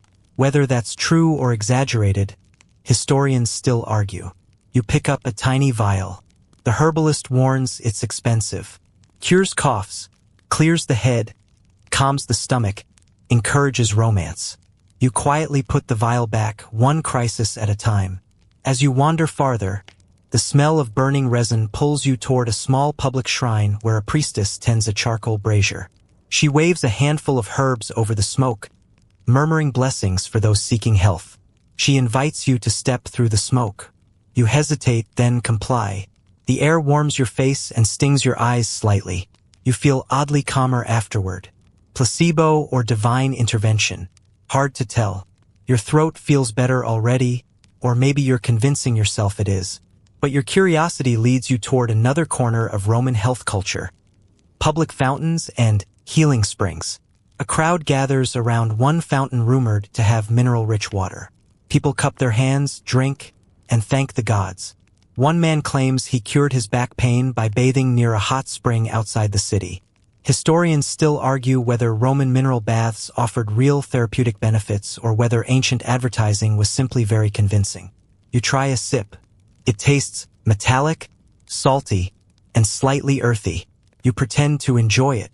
Joke number 3 lands when a nearby woman says, "Don't drink too much. It loosens the bowels." And you immediately spit out the mouthful you just took. She cackles. You bow your head in embarrassment. As you continue walking, you observe the broader spectrum of Roman medical care. Wealthier families hire personal physicians who keep cabinets full of imported remedies. Poorer citizens rely on herbalists, temple cures, or home recipes passed down for generations. Some even sleep in temples dedicated to Asclepius, hoping for dream healing, where a priest interprets visions as divine prescriptions. You pass one temple where people sleep on mats, waiting for dreams to deliver cures. A man sitting outside tells you he dreamed of a snake winding around his arm, so the priest recommended compresses soaked in warm wine. You nod politely, even though your brain stalls at snake. As the sun shifts westward, your throat feels less scratchy. Whether it's the wine tonic, the incense smoke, the placebo effect, or sheer hopefulness, you're not sure. But you're grateful. Still, you can't shake the deeper realization that Roman medicine is a strange mixture of wisdom, superstition, courage, and improvisation. Some treatments genuinely work, like willow bark, which contains a compound similar to modern aspirin. Others contain more wishful thinking than science. But people survive. They adapt. They trust rituals and remedies alike. And as you walk back into the open street, your voice steadier and your spirits lighter, you brush past a group of people wearing draped clothing dyed in rich hues: ochre, crimson, deep blue. You suddenly remember something crucial about surviving here. If you're going to keep moving through Rome, you need to look like you belong. It's time to learn the rules of Roman dress, status, and blending in. You follow the color-soaked movement of the crowd, letting your eyes adjust to a new dimension of Roman life, one that's stitched, dyed, woven, and wrapped into every garment you see. In the Roman Empire, clothing isn't just clothing. It's identity, status, wealth, legality, respectability, and sometimes even danger. One wrong color, one misplaced fold, and suddenly you're signaling things you never intended. You look down at your plain tunic, still dusty from earlier mishaps, and wince. You need to blend in better or at least avoid attracting curious stares. You step onto a busier street lined with textile shops. Dyed fabrics hang like banners from wooden beams. Rolls of wool, linen, and even the occasional imported silk lie displayed on tables. You approach a stall where a woman with bright red hands, stained from dye, spreads out freshly colored cloth. You point at a reddish strip. Madder root, she says proudly. Good color. Lasts many washings. Then she points to a deep purple strip and taps it lightly. That one. She grins. Very expensive. Imperial. A mainstream historical fact. Tyrian purple dye was so costly and prestigious that only elites, and often only emperors, were legally allowed to wear it in certain forms. You back away from the purple cloth as if it might set off an alarm. You continue observing. Men wear knee-length tunics belted at the waist, some with colored stripes called clavi. A broad purple stripe signals a senator. A narrow one marks a wealthy equestrian. You see neither on your own tunic, which is probably for the best. A man with a wide stripe approaches you briefly, giving you the quick once-over that says, "Not important." Joke number 1. You try to nod respectfully but misjudge the angle and nearly bow into a passing donkey. The donkey snorts disapprovingly. You straighten up quickly, cheeks burning. Women pass by in flowing stolas, their outer garments pinned at the shoulders with bronze or bone clasps. Some wear elaborate hairstyles, braids coiled like crowns, curls pinned with tiny decorative needles. Children run between them with simpler tunics belted high to allow for growth. An older woman catches you staring and says, "First time seeing a proper stola?" You nod. She laughs warmly. Comfortable in summer, terrible in wind. Her stola catches a breeze just then, nearly slapping you in the face. She cackles. Told you. At the next stall, a tailor arranges tunics in neat stacks. He eyes your dusty attire and waves you over. "You need new clothes," he declares without waiting for your response. "That tunic looks like it lost a wrestling match with a mule." You can't deny the accuracy. He lifts a pale linen piece. "This one fits your, traveler's look." The pause before traveler tells you he sees straight through your attempt at blending in. He hands you the tunic and gestures toward a curtained corner. You duck behind it and change quickly. The linen is light, breathable, and far less itchy than your previous fabric. You re-emerge, and the tailor nods approvingly. Better. You look like someone who won't get yelled at in the forum. You pay him with a few coins, grateful for the transformation. As you step back into the street, a man wearing a toga sweeps past you. Literally sweeps, because the thing is enormous. You watch as he adjusts its heavy folds, which look impossibly complicated. A local standing next to you mutters, "Poor man, probably a court day." You ask what he means, and he explains that only male Roman citizens, proper ones, wear togas and usually only for official business. They're hot, heavy, and impractical for everyday wear.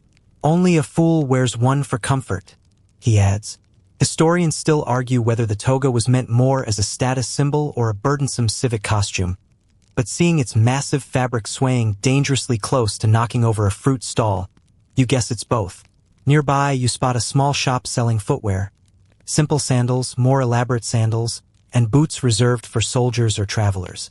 You remember the mule incident earlier and decide better footwear might save your life. The cobbler measures your foot with a leather strap. "Soft soles?" he asks. "Or durable soles?" You choose durable, knowing Rome stones are uneven enough to twist ankles. Joke number 2. When he asks you to walk a few steps to test the shoes, you trip over a wooden crate immediately. The cobbler sighs deeply, muttering, "Durable soles it is."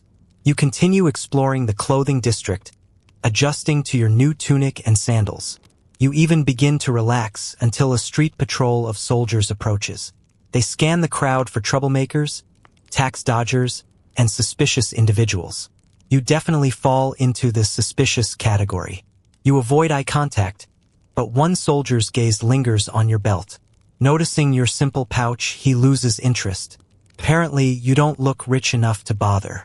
You wander past a shop where a woman sells jewelry, bronze rings, glass beads, tiny amulets shaped like hands or horns. One catches your attention. A small fist with the thumb tucked between the fingers, called a manus fica.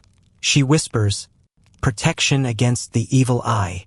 You're tempted. After all, you already lost one charm earlier to a pickpocket. She offers it at a modest price. You buy it, tucking it safely under your belt. As you move along, you encounter a group of young men laughing loudly. They wear tunics dyed in fashionable shades: deep reds, gold tones, sea greens. One nudges another and points at your clean but simple look. For a tense moment, you brace for mockery. Instead, the young man gives you a thumbs up. "Good color," he says. "Practical." Joke number 3. You instinctively give him a modern finger gun gesture. He recoils as if you've cursed his grandmother. You drop your hand instantly and bow your head in apology. He laughs awkwardly and walks off muttering. Eventually, you wander into the fabric quarter, where merchants from across the empire display their goods. Egyptian linen that feels like breath on the skin. Syrian cotton with vibrant patterns. Silk from far-off China. Smooth, shimmering, and unbelievably expensive. One merchant boasts that silk is so rare that senators debate banning it for its corrupting influence. Historians still argue whether this was moral panic, economic concern, or both. You gently touch the silk but withdraw your hand quickly, afraid you'll be charged simply for making eye contact with it. As you continue your walk, you notice how clothing subtly shapes movement.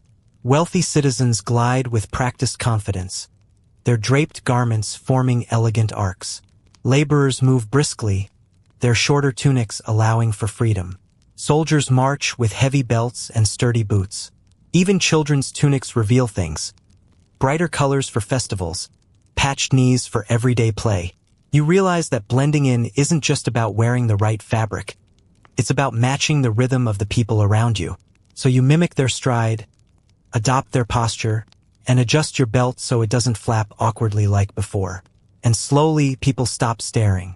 A woman even asks you for directions, something you absolutely cannot provide. You wave vaguely toward a broad street, and she nods, probably trusting that a confident gesture means knowledge. You begin to appreciate the subtle elegance of Roman dress. Everything carries meaning. Stripes for rank, colors for wealth, draping for duty, pins and clasps for modesty. Even hairstyles communicate messages. You pass a girl wearing her hair in a simple bun, likely unmarried. Beside her walks a matron with curls piled high, gleaming with oil. And then you spot something curious. A man wearing an outfit combining local Roman fashion with foreign touches. Loose trousers tucked into boots, a thick belt, a patterned cloak. A traveler from the provinces. You realize suddenly that blending in isn't a one-size-fits-all affair. Even in Rome, a mixing of cultures exists. Some locals glance at him curiously. Others ignore him entirely. Rome absorbs everything. And you're becoming part of that blend. Slowly, awkwardly, but unmistakably. Your clothes now mark you as modest, practical, unremarkable.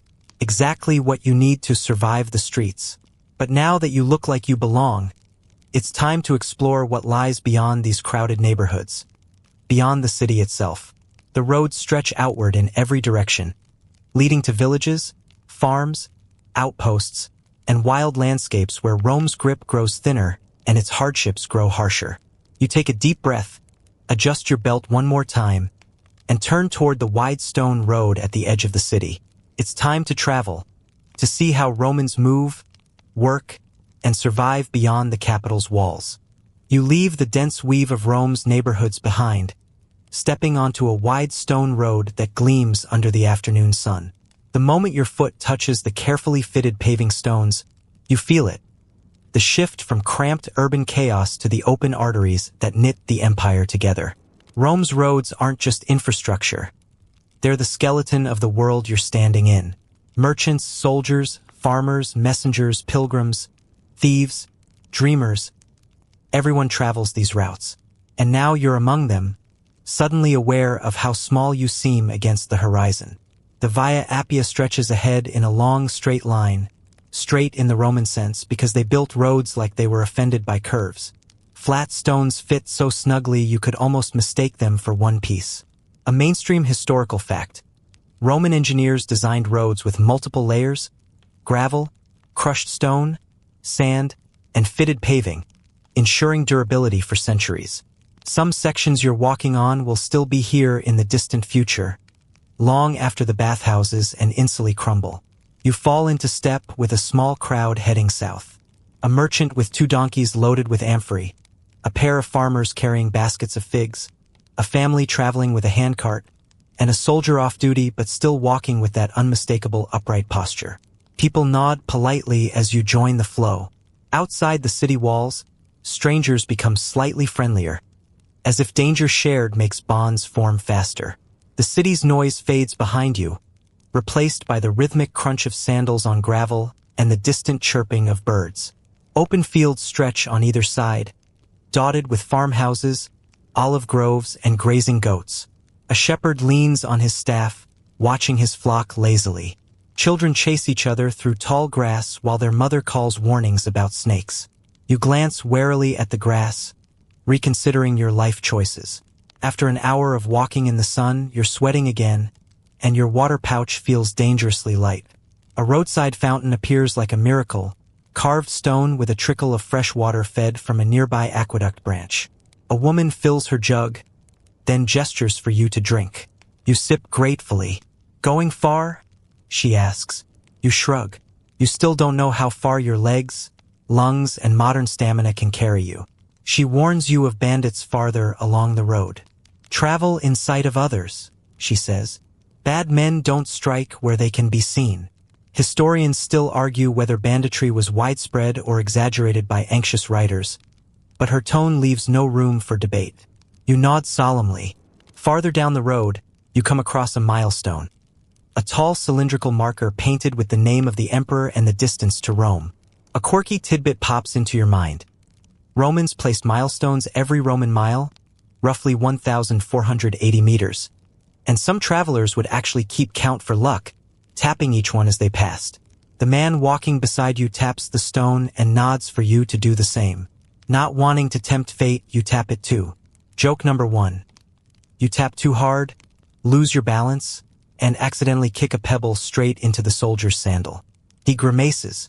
You apologize quickly, and he grunts something that probably means, "clumsy but forgiven."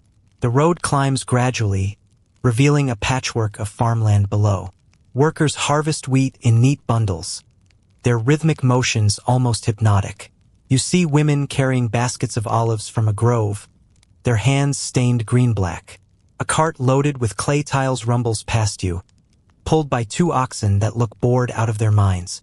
Eventually, you reach a small mancio, a roadside inn maintained for travelers. It's simple but lively.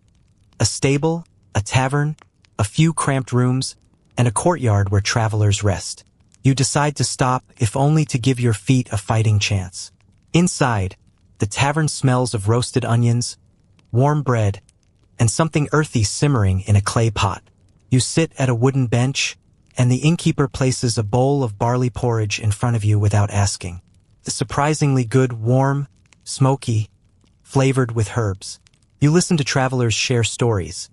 A merchant complaining about taxes, a soldier boasting about a recent patrol, a farmer describing a wolf he saw in the hills. One man tells a tale about a ghost who haunts a bridge farther down the road. The others laugh. Historians still argue whether that ghost is real. One says with a grin.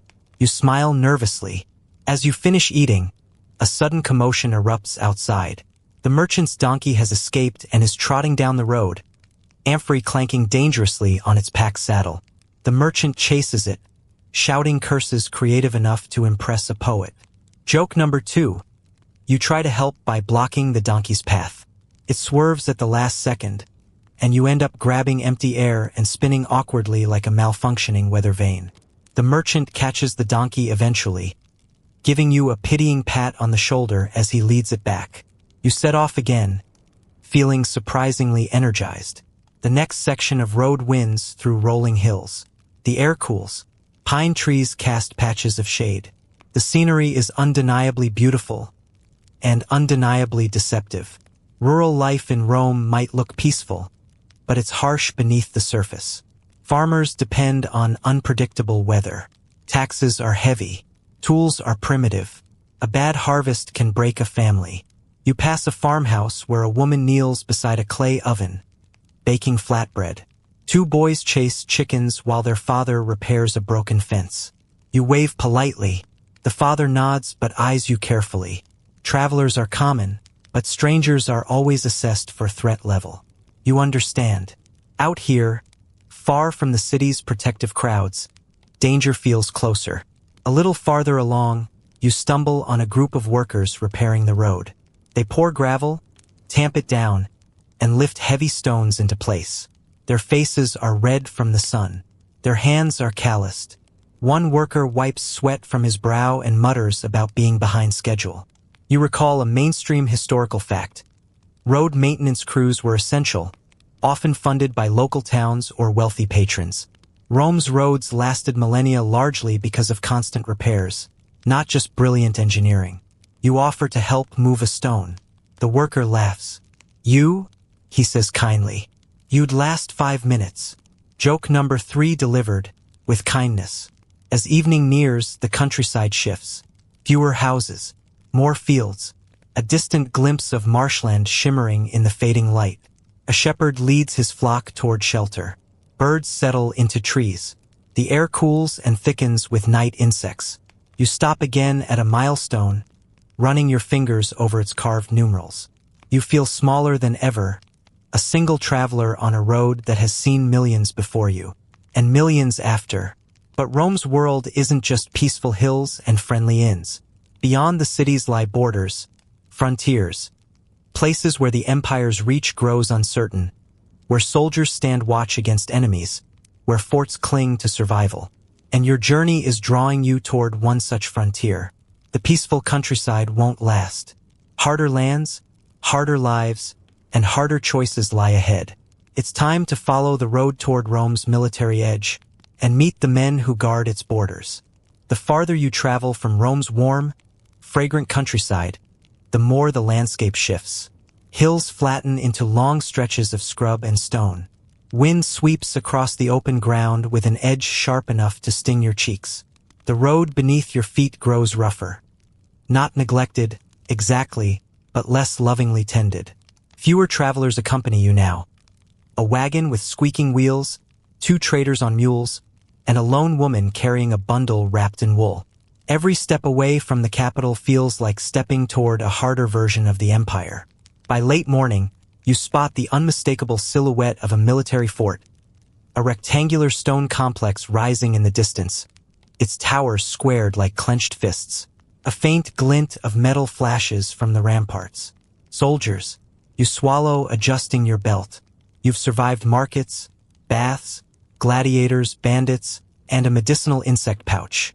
But a Roman fort is a different realm entirely. A world of discipline, hierarchy, and expectations you've been breaking since sunrise. As you approach, you pass a small auxiliary camp. Tents stretched taut over wooden frames, shields propped neatly against posts, and a line of soldiers practicing thrusts with short swords. Their movements are terrifyingly synchronized. Shields slam forward, blades thrust, sand sprays. You freeze, suddenly very aware of your soft modern posture. A soldier notices you gawking and smirks. Never seen training? He asks. You shake your head. Joke number 1 arrives early. You try mimicking their stance for a split second, only to stumble and nearly fall into their training circle. The soldier laughs so hard he drops his sword. You keep moving. 2 guards stop you at the fort's gate, spears crossed. One demands your purpose. You stammer something about travel, learning, passing through. They exchange glances, then wave you in with the universal gesture of fine. but don't cause trouble. Inside, life runs on a rhythm entirely different from the city. Sharper, colder, more precise. Soldiers carry buckets of water, haul sacks of grain, repair armor, scrub floors, and argue with the exact intensity of men who have nothing else to entertain them. A small group practices javelin throwing behind a wooden fence. Each throw lands with a weighty thud you feel in your ribs. A centurion walks past, helmet glittering, vine staff tucked beneath his arm. Even without armor, he radiates authority so strong you straighten your back instinctively. His gaze sweeps over you, lingering just long enough to make you sweat. But he doesn't stop. You exhale. A mainstream historical fact floats to mind. Centurions were the backbone of the legions, feared and respected, known for discipline so strict it bordered on brutality. They managed men, supplies, punishments, and morale with equal ferocity. A younger soldier, noticing your unease, approaches with a grin. "First time near a fort?" he asks. You nod. He offers to show you around.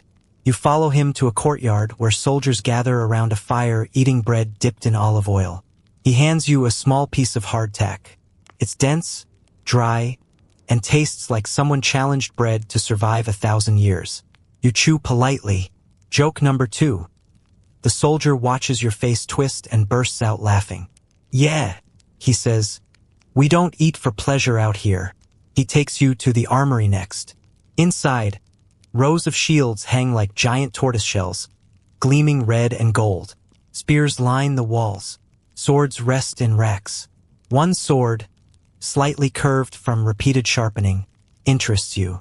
The soldier explains that weapons in frontier forts endure brutal wear. Constant drills, patrols, clashes with raiders. "The enemy doesn't give us time to polish," he adds.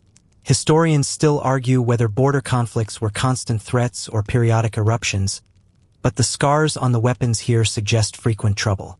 You follow him up a stairway onto the ramparts. The wind slaps your face immediately. Below, the landscape stretches desolate and endless. Forests, rocky outcrops, and distant hills blur into gray-green layers. The soldier points toward a far ridge. "Barbarians," he says simply. "They raid sometimes.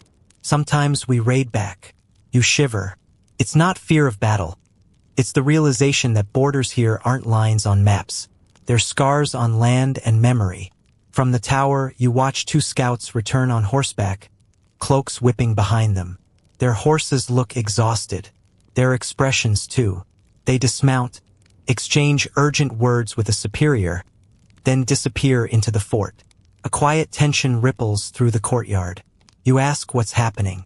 The soldier shrugs. Could be nothing. Could be something. Helpful.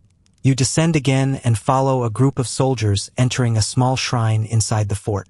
At the altar stands a carved figure of Mars, the god of war. Soldiers leave offerings. Breadcrumbs, a bronze coin, a sprig of laurel. One whispers a request for protection. Another asks for courage. A quirky tidbit the soldier shares. Some units even adopted unofficial mascots, like small statues of wolves or boars, believing they brought luck in battle. He points to a chipped boar figurine on the altar. "Been with us 7 years, he says. "Longer than some men." He laughs awkwardly, but the truth sits heavy in your chest. Outside, you watch a group of auxiliaries, non-citizen soldiers recruited from provinces practicing archery. They speak different languages, wear slightly different tunics, and carry themselves with a mix of pride and exhaustion. Many hope to earn Roman citizenship after years of service. Others serve because it's the only stable income available. A mainstream historical fact, auxiliary troops often formed the backbone of Rome's frontier defenses, fighting on harsher terrains than legionaries. You approach a pair of them resting against a wall. They share dried figs and water and offer you one. You accept.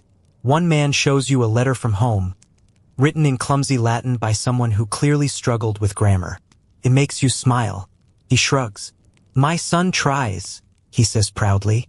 You feel the humanity here, the small hopes tucked between long days and longer nights. As the sun dips lower, the fort comes alive with evening routines.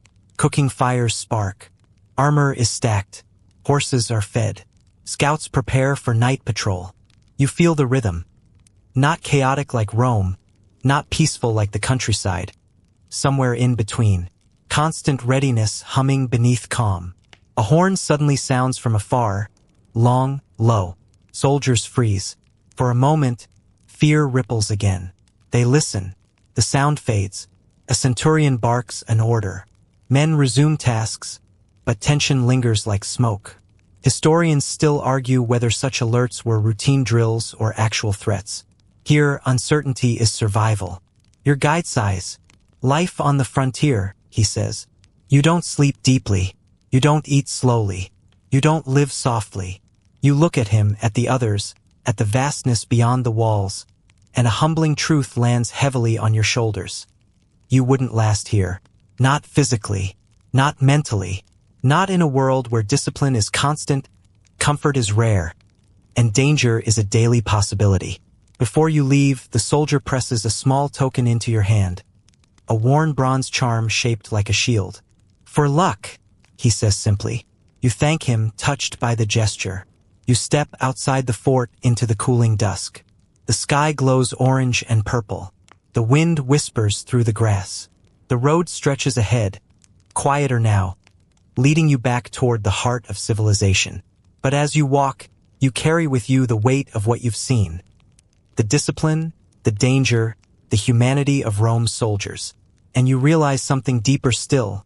The empire isn't sustained by marble or senators. It's held together by the people who have no choice but to stand at its edges. And soon, you'll confront another group whose lives define the empire even more than its soldiers. The enslaved, the bound, the invisible backbone of Rome's world. It's time to face the hardest truth of all.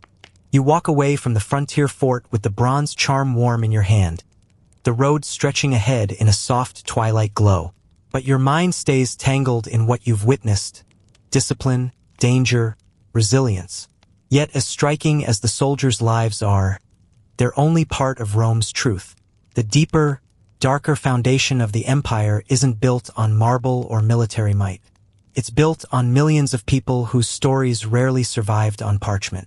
People whose labor formed the invisible architecture of daily life. People who didn't volunteer for it. Enslaved people. You feel your steps slow as you re-enter denser settlements. Clusters of workshops, farms, villas, and roadside markets. Immediately, the clues of Rome's real workforce appear everywhere. Once you know how to look. A young man carrying amphorae moves with quick, precise steps, glancing nervously at the villa behind him. A woman kneels beside a fountain, washing clothes with mechanical efficiency, while her owner lounges on a shaded balcony. Two boys sweep dust from a shop entrance, one flinching whenever the shopkeeper raises his voice. You begin noticing patterns. Clothing with rougher fabric, belts without decoration, hair cropped short, eyes always aware of who is watching. Rome calls them servi, slaves, the backbone of the empire. You approach a small farm villa where a group of workers tends olive trees. One older man presses olives into a wooden press, his hands strong but scarred. The overseer watches him closely. The man looks up briefly and gives you a nod. Not friendly, not cold, just a flicker of acknowledgement. Then he keeps working. A mainstream historical fact surfaces. Enslaved farm workers often labored from sunrise to sunset, with tasks ranging from tending crops to hauling stone. Their lives depended entirely on their owners' temperaments and economic needs. You move on quietly. Nearby, a young woman stirs a pot outside a villa kitchen. She's humming softly, lost in her own world. A child toddles near her, tripping over a clay bowl. The woman catches him just in time, then glances toward the doorway, fear flashing. If the bowl breaks, she may be punished for carelessness. Historians still argue whether punishments were systematic or varied wildly by household.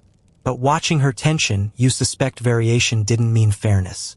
She sees you watching, stiffens, then forces a polite half-smile. You smile back, wishing you could erase even a fraction of the weight in her eyes. Further down the road, you find a workshop where enslaved artisans hammer bronze into elegant shapes. Their skill is startling. One crafts a detailed lampstand, a lion curled around a vine. The craftsmanship is exquisite, the kind that would fetch a high price in the city. Yet the workers themselves wear rags. A young artisan notices your stunned expression and shrugs. "We make beauty," he says softly, "but we don't keep it." His voice holds no bitterness, only tired truth. Joke number 1 slips out accidentally when you try to compliment his work in your awkward Latin and manage to say something that translates to, "Your lamp lion is delicious." He raises an eyebrow, then bursts into laughter, a brief moment of real joy before returning to his task. Not all scenes carry levity. You pass near a stone structure on a hillside, a ergastulum, a workhouse for enslaved laborers considered dangerous or disobedient. Its windows are narrow slits. The air around it feels heavy. A few laborers work outside under the eyes of armed overseers. You don't linger. Some roads aren't meant for you. Further along, you reach a bustling villa estate where dozens of enslaved people move with rehearsed precision. One man crushes grapes in a vat, his feet stained purple. Another tends a boiler in the bathhouse. A woman kneels in the atrium, scrubbing mosaic tiles while a senator debates politics over wine nearby. The senator doesn't look at her. Not once. You lower your gaze, unsure whether to keep walking or apologize to someone, anyone, for witnessing this world and doing nothing. A quirky tidbit once read in a book floats to your mind. Some Romans believed that household gods grew angry if owners mistreated their slaves. A belief used, ironically, not to protect the enslaved but to avoid divine displeasure. A boy approaches you suddenly, maybe 12, barefoot, dusty, holding a tray of figs. "Would you like one, sir?" he asks. His voice is polite, trained. You take a fig and offer an extra coin. He hesitates, not allowed to accept without permission. He glances toward the villa. A woman standing near the doorway nods. Only then does he accept.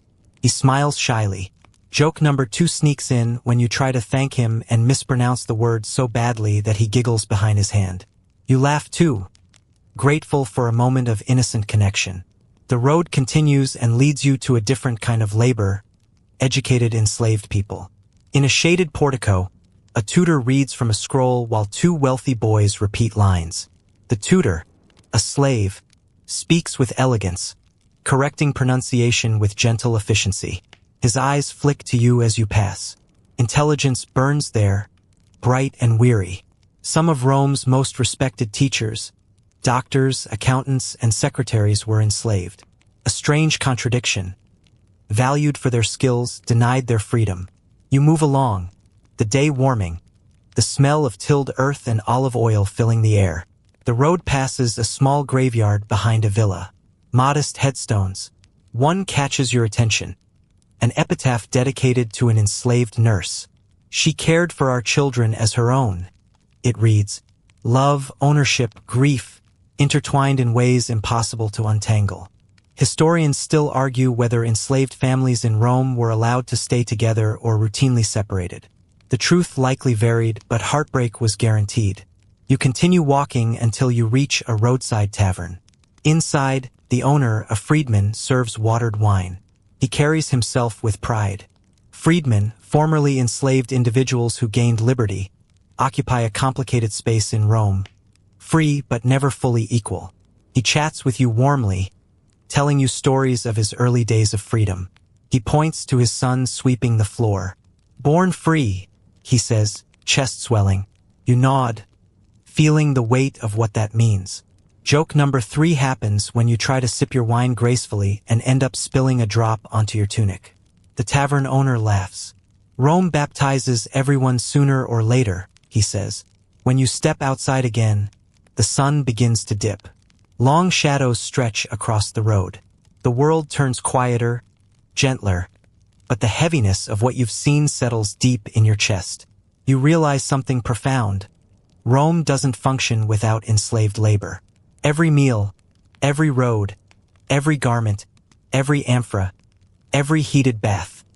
You've touched the work of people whose names history rarely records. Their strength underpins the empire. Their suffering sustains its luxury. Their resilience shapes its story. And now, as night approaches, another part of Rome awakens.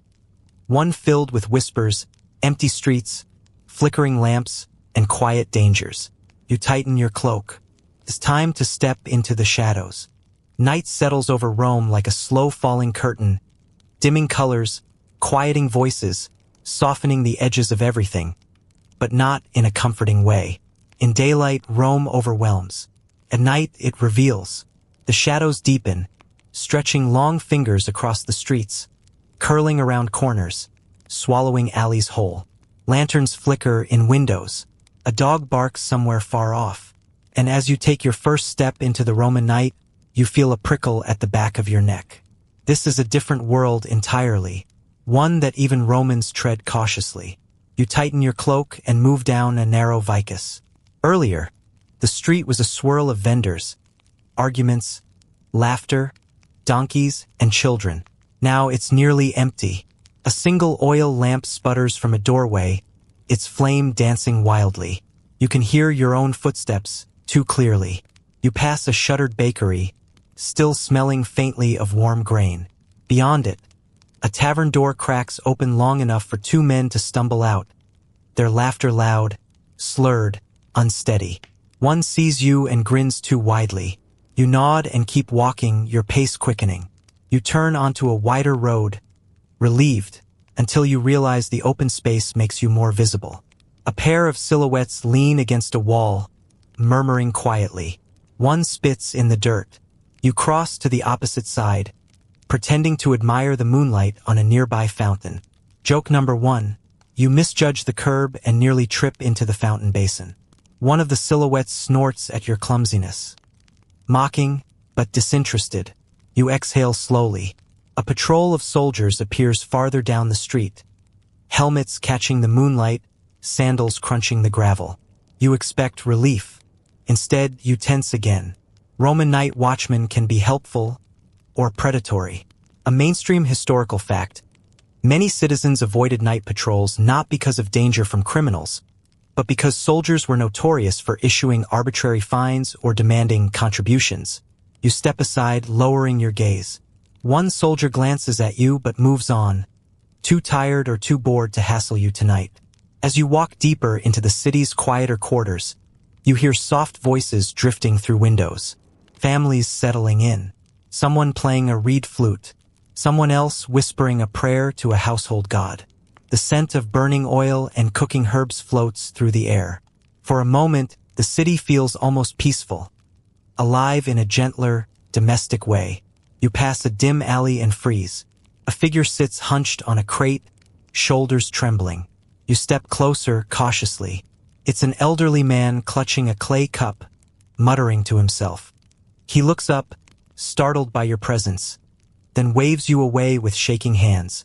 His tunic is threadbare, his ankles swollen, a reminder that Rome's greatness is not evenly distributed.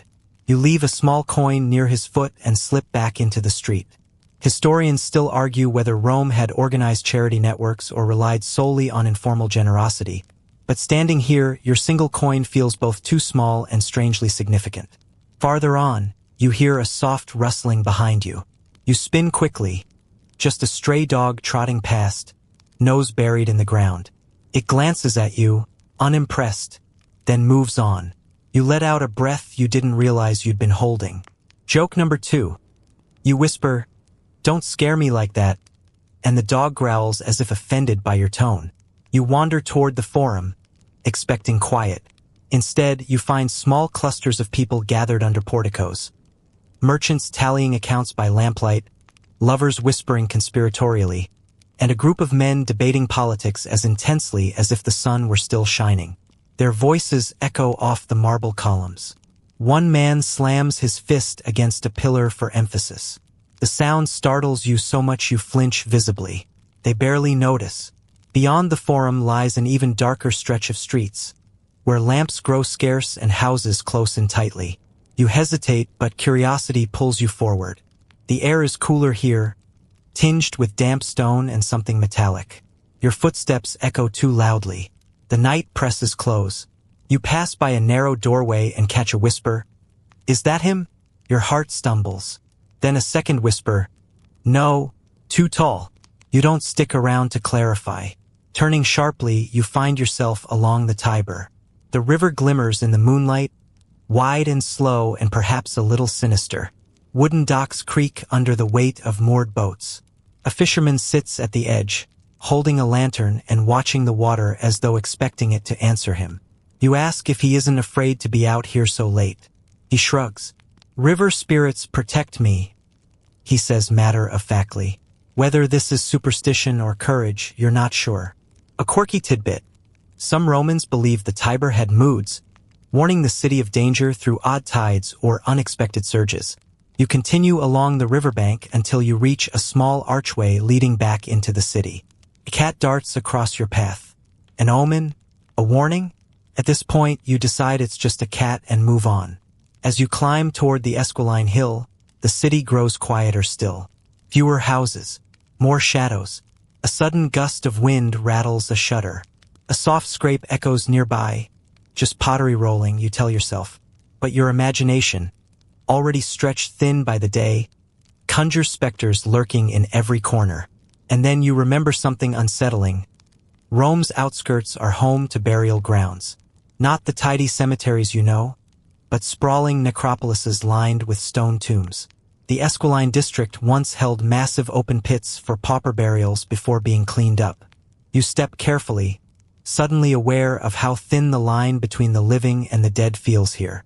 As you pass a row of modest tombs, you notice fresh flowers placed carefully along one ledge. Someone loved someone enough to visit at dusk. A quiet comfort.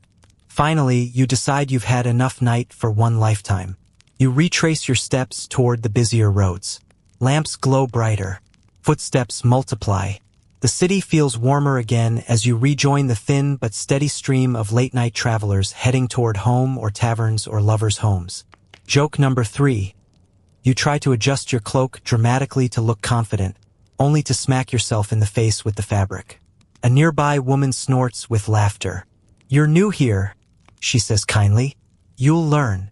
Maybe, maybe not." But as you walk back into the soft, golden glow of Rome's nighttime heart, you feel the weight of the day settling in your bones.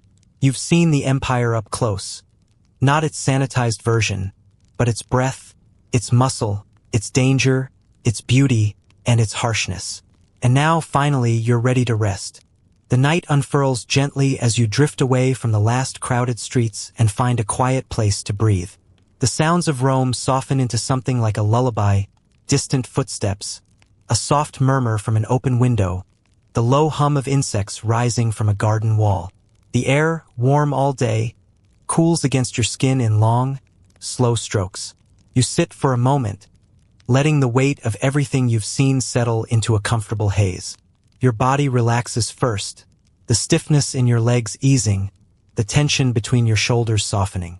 Then your breath begins to lengthen, rising and falling in a steady rhythm that feels older than the city itself. In the dim glow of a nearby lamp, dust swirls lazily, catching the light like drifting stars. Even the shadows, once sharp and unsettling, seem to stretch out and quiet themselves, settling into the corners as if preparing to sleep too. You let your eyes trace the lines of rooftops silhouetted against the sky, each one sloping gently toward rest. A dog curls under a cart not far away. A curtain sways in a faint breeze. Somewhere, a late-night singer hums a tune that fades almost as soon as it reaches you. Everything slows. Everything softens. You feel the day begin to loosen its grip. The noise, the heat, the crowds, the surprises. All of it melts into memory, drifting just far enough away that you no longer hold it, but can let it simply exist. Your breathing grows shallower, calmer. The world narrows to the warmth on your skin, the quiet hum of the sleeping city, and the soft rhythm that pulls you gently toward rest. Let it take you. Let Rome dim. Let yourself drift.